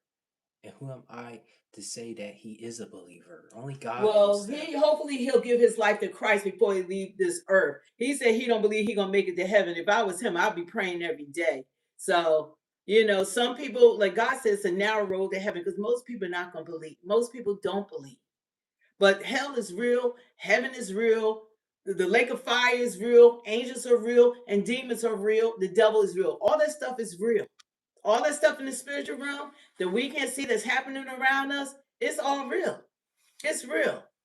It's real.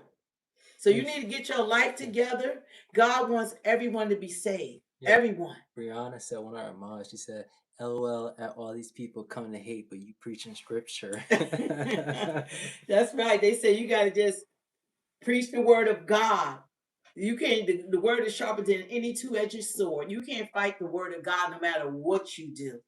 We standing on business, and I'm standing with God. Yeah. Period. I don't stand with man. I stand with God. And when we go out and vote, and hopefully everyone would do this regardless of ethnicity, especially the Black community, because we've been diehard Democrats and get nothing for it. We have to demand.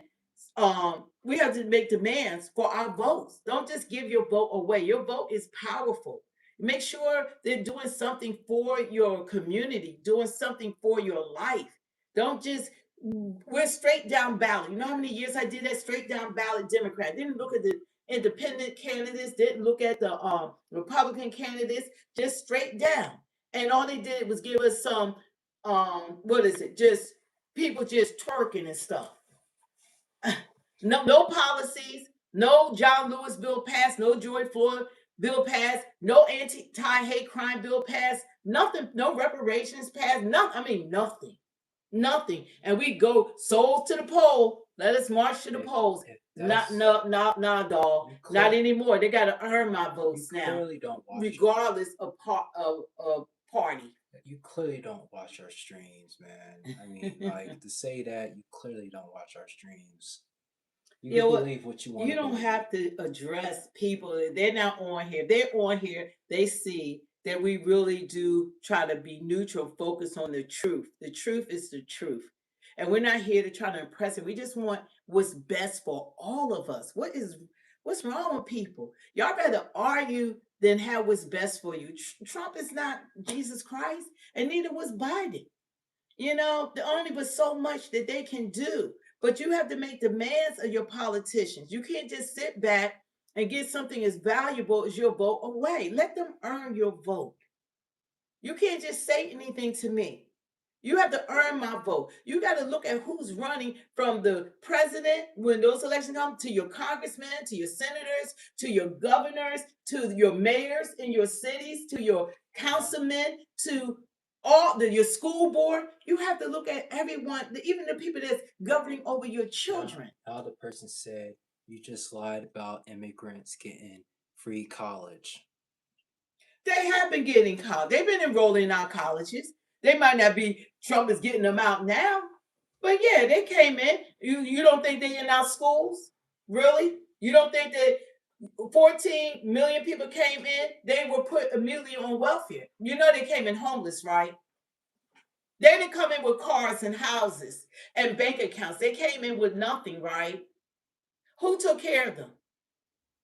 And have we taken care of our vets? Have we taken care of, our homeless are still on the streets? I've traveled different cities. I see American citizens on the goddamn streets, and it grieves me because we could do so much more for non-citizens and the world than for our own. I have a problem with people who have served and fought for this country. It grieves me that they're on the streets. It grieves me when I know all we've done for millions of non-citizens, people who are legally into this country, and we don't take care of our own. I'm not talking about the people that have been here for years. I'm talking the last 4 years, they came in entitled. They came in like we owed them something. Okay, I think something you keep doing, KUN, that you're confusing actual people that are legally immigrants here with illegal immigrants. We're talking about illegal immigrants and them getting free education. You think they came and told me there was immigrants telling they got free housing. They came in with nothing. They were on foot. They came in with nothing but the clothes on their backs. And we've been taking care of every gang member, every terrorist, every ISIS, every MS-13, every Trinidad Uraga, every convicted rapist, murder, all the people who were convicted, they all got on our welfare system, and we have taken care of them and still taking care of some. They didn't come in. If you got all these people crossing the border, even just to transport them to different cities, and then they had to have housing for them. They didn't. What do you think? They came with an address? How do you think that they're paying taxes when we have multiple gangs in this country now because they don't, you know what? They confusing the people that are non-citizens that's been here for 10, 15 years. We're talking about the millions that came in during Biden administration unvetted and the 2 million gotaways. We're talking about them. Maybe the ones that's already been here, but not the ones that have come in here now. Because first of all, you got to have a Social Security to work. How they got a Social Security number? Okay? No. How they pay taxes without a Social Security number? So you still breaking more laws? How you paying Social Security? Now someone said, how can they go to college with no high school diplomas? Come on now. They have this past administration. How did they go into our schools and couldn't speak English? How did they do that? Do you know that when they go to those welfare offices or whatever, that they was trying to set them up with jobs on the table and school? You don't think that if they said they was a resident of a certain state that they couldn't get financial aid? They were getting financial aid. That's how. They get financial aid. You can't come in this country with millions of people. We're talking about millions of people. They walked in. And then Biden, when they was talking about there was so many coming over the border, he started flying them in. Did they come in with a house on their back? Excuse me, Eli, I missed it. Did they come in with a house on their back? Did they come in with a car? I mean, did they come in with hundreds of thousands of dollars for cars? Did their kids come in here all speaking in? I mean, how did they come in here? Did they already come in here with health benefits? Because they hit our health system hard. Did they come in here with health benefits? Now wait, tell me that. They came in here with health benefits? When I was going to doctor, I was like, wow, why is it? They all in there. So they came in with health benefits? They had their own. So let's be real. Like I said, let's speak the truth. We're gonna be real. We're not gonna play. They did not come in here with anything. What I was gonna say is that it's like people don't understand the severity of millions of people, undocumented immigrants coming to this country. Especially when we're $37 trillion in debt. Yeah. Let that sink in. Bank of America is closed. It's closed. We take care of people that's non-citizens and the rest of the world before we take care of our own citizens. And that's what I'm against that. My house is going to come first. You take care of our home first, not last. We've been last for too long with our taxpayer dollars. Don't go to work and have taxes taken for the rest of the world. I want my taxpayer dollars to go towards these homeless vets. How about that? I want my money directed to homeless Americans. How about that? I want my money directed to seniors and disabled. How about that? I don't want Americans suffering in food insecurities and we sending hundreds of billions of dollars, like $350 billion to Ukraine, and we crying, we talking about, oh, we getting a few $1 million for our kids. No, we should have billions of dollars. All that money that we send everywhere else. How about that? Okay, let me reply to you, K0N, because you're fighting tooth and nail for it. Then what do you think about the illegal immigrants that are setting up shop outside of stores and selling items and profiting off of American people? Not paying taxes or nothing. They just setting up they stuff that they look at New York, look at Cash Jordan. They bought the stuff that they didn't buy that has been stolen out of the stores and then they sell it out on the streets. What about the foods and stuff that they're not getting permits that they're selling out on the streets? Yeah, because they say laws that we're supposed to follow. They don't follow our laws. They say because you have to be documented to get any benefits from the state or federal. You know that, right? You know, they came in with nothing. Would you see millions of people living out in the street? They in houses, right? They're in those sanctuary cities and states, right? Money was set aside. Look at Chicago. They took all those taxpayer dollars from the citizens and gave it to them and told the citizens that the kids stay behind. Kids stay behind. Mayor Brandon, like, kiss my behind. They elected him, the citizens of Chicago elected him mayor, and he has pooped all over them. I'm hoping GTA 6 isn't delayed again. I can't wait to play that. Like, pooped all over them. American citizens, they are outraged. They've taken their schools, they parks, they funding, and then wanted, because they needed more money for the illegal immigrants, they've been raising their housing taxes, everything. They have done nothing for the people of the United States of America. They fight tooth and nail for them. They have protests for them. When the last time you seen a protest for American citizens? Yeah. When have you seen those protests? I see the No Kings at 50-51. I see all of them. Where's the for America? Who's fighting for us? Who's fighting for us? How's that a total lie? Explain yourself. You know, it's ridiculous. Nobody is fighting for Americans. We're our money. Now we want to put more people. Now we saying we want people that are 54 to 64, 65 to work. They gotta go get jobs that are disabled, whatever, to be able to get a little food. The average person get like $150 or $190 for food stamps a month, and like the only way they can get that to survive is now they gotta get another job when they can't work or they're elderly. So you believe that these people, that some of them are in gangs, some of them can't even speak English or paying taxes. Some of them cross here. Wait, first they cross here illegally. They're going to do the right thing and pay taxes. You seriously believe that? How are you gonna pay taxes without a Social Security number? How you paying taxes? How you paying taxes? When I pay my taxes, I have to have my Social Security number, and all that's first on my tax when I file for my taxes.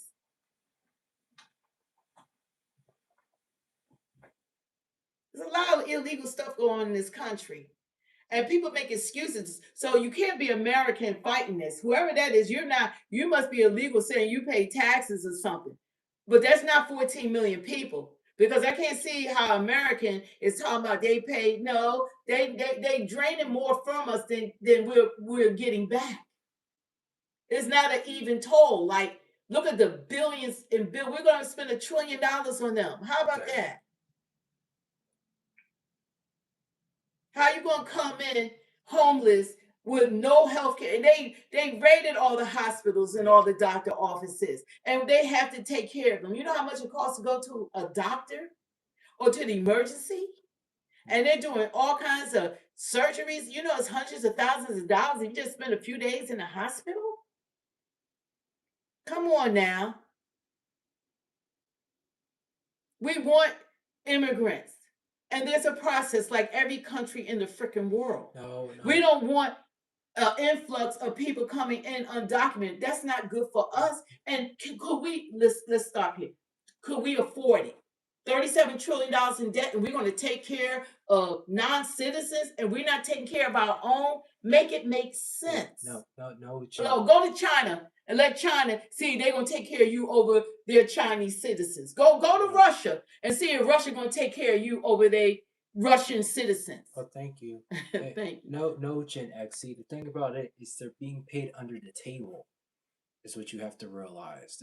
Because what Gen X said, they're working, they're getting their taxes taken out by their employer.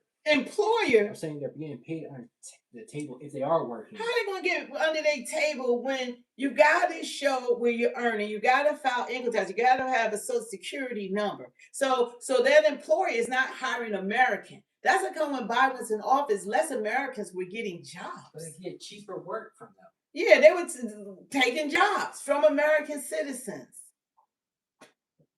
That's not putting America to work. You understand that, right?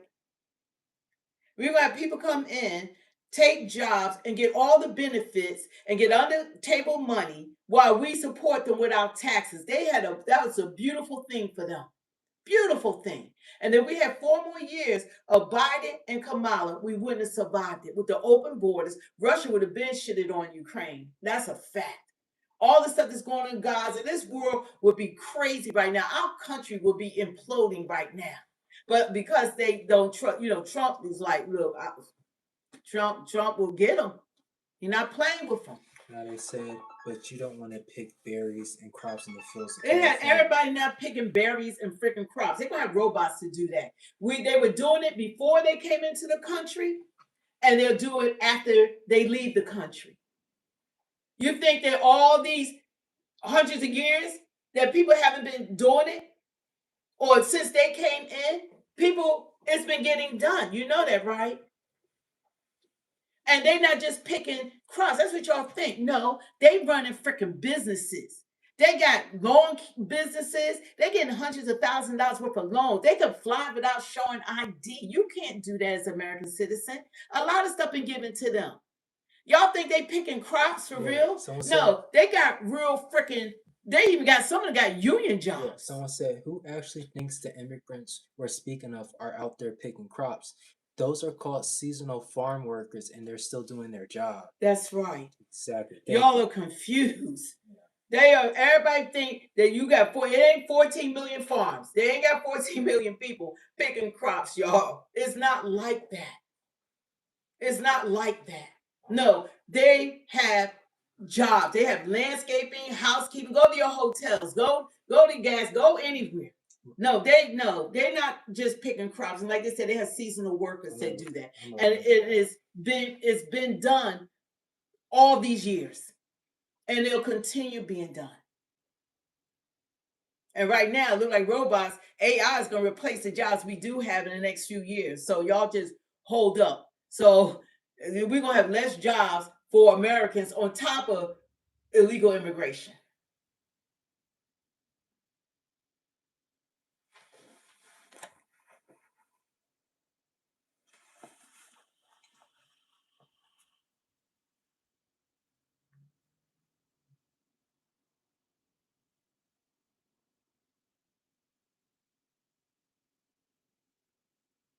Yeah, but people, we're about America. We want what's best for this country. We're not loyal and beholden to any party. Right. We want America to prosper. Rainbow Kitty said, wow, jobs, it's like they have a family to feed too. Yeah, in their country. Yeah, in their country where they came from. And so do we. That's the whole point. So do Americans. So do Americans. Why are we're not obligated to them? They have taken advantage of our system because of the previous administration. And now they feel like ones on, they feel like they entitled. Yeah. Like we owe them something. They entitled. They came here burning our flags, spitting on our flag, disrespect. They don't even follow our laws. But we have to follow the law. They're coming in with their own culture, with their own beliefs. They did not adopt like the previous immigrants. They adopted the American way, the American culture. They were proud to be here. They were proud to be Americans. Oh, thank you, user. They said facts. Thank you so much.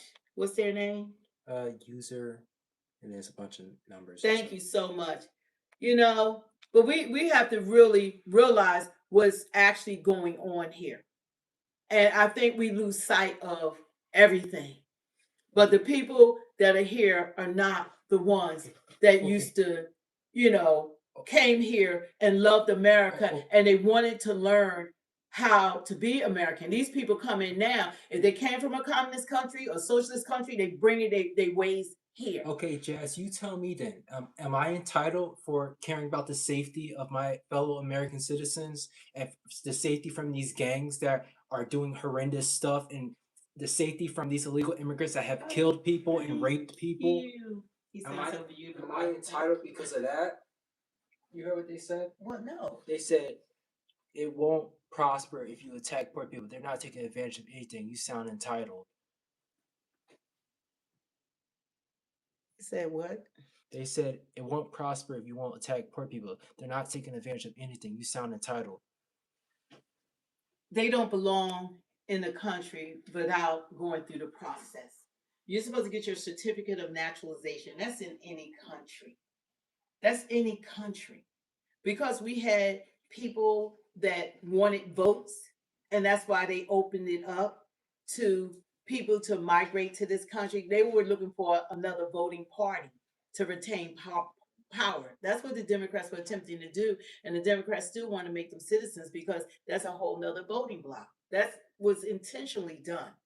Why would a country just try to get as many people as possible within a 4-year span into their country? And they knew that 350 terrorists came in. They knew 2,000 got away. They knew that Venezuela emptied out their prisons. Over 11,000 murderers. Over 15 million convicted. These are convicted rapists.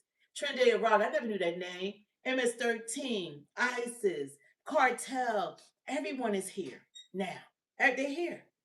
Chinese nationalists, 50,000 of them. All these people came in. They are, and guess what? We've been taking care of them. They all came in, and we have people out there fighting for them because they're blended in with all of it. But we're not fighting for Americans. Someone said that's right, girl. Trump needs to hire you. You know, I'm just trying to speak what's true. You know, and that's what we're about is what's right. And like we said, we're not beholden to neither parties. It's about taking care of Americans. Hey, Dan, I don't know if you want to explain this, Mom, but Dan, you need to actually look into who actually benefits from DEI. Because it's not people of our race. Diversity, equity, inclusion has nothing to do with Black people. And you know what? Ask ChatGPT. At this point, everybody should know who benefited from DEI. See, they always make Black people the face of crime, which we're not leaders of crime. They make Black people the face of DEI. We're not DEI. But if they show you a Black person, it makes people think, oh, Black people sitting around. Black people have worked harder than anybody else in this country. You know that we were enslaved people, that we built this nation. You know that the laws still do not favor us, that we're still being mistreated. All those civil rights that were passed, it benefits those illegal immigrants. That was from the Civil Rights Bill that's being stripped right now. So it's a lot of things that's going on that I'm in a disagreement with. You know, and so diversity, it helped white women. They benefited more than any other demographic. It was white women, followed by Hispanics and Asians and disabled and seniors and indigenous people, Indians. Black people was number 9. It was like 1% of us. I don't know the exact numbers, but I know that we were last on the list, but we're the face of it. When they fight about DEI, DEI didn't help Black people. They always make us the face of whatever's going on. When you see news, they don't show you all the crimes by other races. They show you like Black people are the only ones committing crimes. They show you Chicago when they want to talk like all Black people doing. It's not. Black people now walking around like we are well off. We're well-to-do. We're living in single homes, driving luxury cars. We're educated, articulate. We're scientists, doctors, lawyers, inventors. You name it. Entertainers. We're millionaires, multi-millionaires. So the stigma and all that they try to project, that's not who we are. And that's because of mainstream media. And when it's a white mass shooter, they say mental health. They're mental Yeah, health. when Black people do something, oh, they're a thug. We're not the thugs of this country. We never have been the thugs. Well, we will be running the country. We never ran this country. We're not in charge of what's going on. We certainly didn't cause $37 trillion worth of debt. It's not us. But we're painted as the ops, and people look at us because you got to have people to focus on someone, and it happens to be Black people. But because of news media and we have social media, we can see the truth now. So mainstream media, like you look at certain channels, even CNN does it and Fox do it. They'll show you a Black person have them looking crazy. That's a criminal. They're not showing you all the crime being committed by other races. That's more horrendous. They don't. I promise you, I can show you all of that. A Black guy with a better resume, a better degree, more intelligence will have a much harder time getting a job than a white man with not a great degree, less intelligence. And Trump tried to say merit. The United States is not founded on merit. It will never be merit-based. It will never be there. That's why you had the Civil Rights Bill, because when you're Black, you have to exceed better than the best student in the class. You have to be on top of your game. You got to have double degrees, master's, PhD. And a person of different ethnicity could come in without a degree, but because of their race, they're going to hire them over you if you're Black. That's what it's like. And that's the truth. When they look at Black people, they want to arrest Black people. Majority of them will let go because they're arresting you based on the color of your skin. You can't even call the cops that if you have a dispute with your neighbor, if you lucky to survive it, you don't get shot.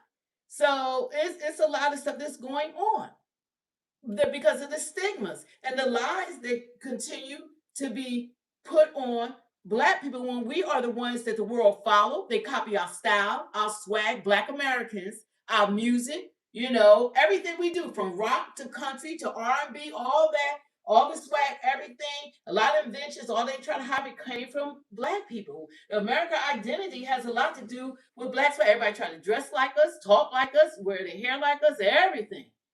So give us some credit and the civil rights bills and things that have helped these immigrants, you need to thank a black person for that. That's why you're able to be here and get benefits. Trump, you ready to change all that because he said that the laws were meant for black people, citizens. That was part of the Constitution for us, not for everybody else that came into this country. So Trump is like, I'm getting these people out of here, talking about they having babies here and talking about they citizens. So y'all got to check with Trump on that. But y'all need to be thanking us because the benefits y'all are getting, your illegal immigrants, is because of a black person. And we're the people that they tell you to be afraid of. They're thugs, they this and that. And we don't want anything from you. Nothing from you. Because we're well-to-do. We are right over here. We're well-to-do. They try, everybody got a low poverty community. Well, they're white or black or Hispanic. We all communities have that. All. It's not they always want to plaster black people. David, what point are you trying to make? And then they try to say, oh, black people are lazy. No, we've never been lazy. We always had to work.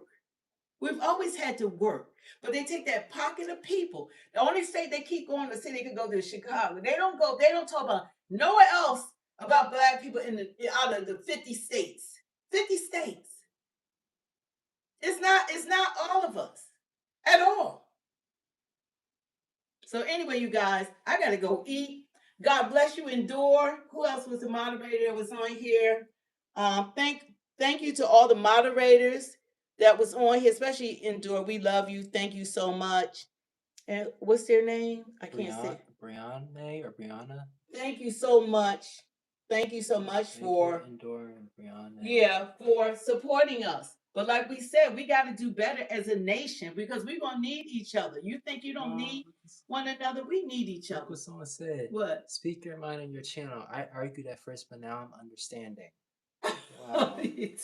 Yeah, we're going to get through to you one person at a time. God bless you guys. And pray. Yeah, that's right. Pray for an awakening. Yeah, we went to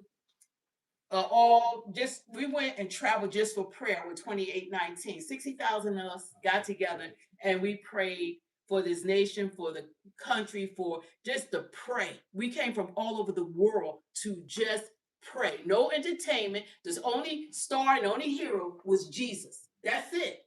That's it. We came and we got on these and we prayed because we wanted God to move. And that's what we're about. So you guys, don't forget to subscribe to Pray Till All Here. That's my other channel that I'm working on. But I need the subscribers. I want to build it up so that we can talk about God, talk about Jesus, and y'all can just say the things that God is doing in your lives and things you're believing for. Because you can't make it without God. I don't know how people make it without having God, because man can't do it for you. He can't do nothing for you. And the other channel that I really love too as well is Speak the Sports. There's going to be NFL and college football and NBA basketball. So subscribe to those channels. I'm posting tonight. We get 50 subscribers, we can go live too, because we got games coming up. We're going to watch the Drury game and, the Go Eagles and Caleb Williams with the Bears. There's a lot of people that we like. We love Travis Hunter with the Jaguars, but he's injured. It broke my heart. And we watch college ball. We're watching, what's his name? What's his name? The Browns, the quarterback, the Browns won. There's Ohio. Arch Manning. Yeah, Arch Manning. Yeah, so we're watching Arch Manning, his career, to see if he's going to come out 2026. They got a lot of talent in college that's going to be coming out. Yeah. So anyway, you guys, thanks for joining us. God bless you. Enjoy the rest of your day. We're going to go get something to eat. And thank you once again for joining us. And thank you guys for subscribing. Like someone said, they didn't understand, but now they see where we're coming from. And we appreciate that. And we just want to reach everyone. Tell the truth. Tell the truth. Speak the truth 2.0. Bless all y'all. God bless.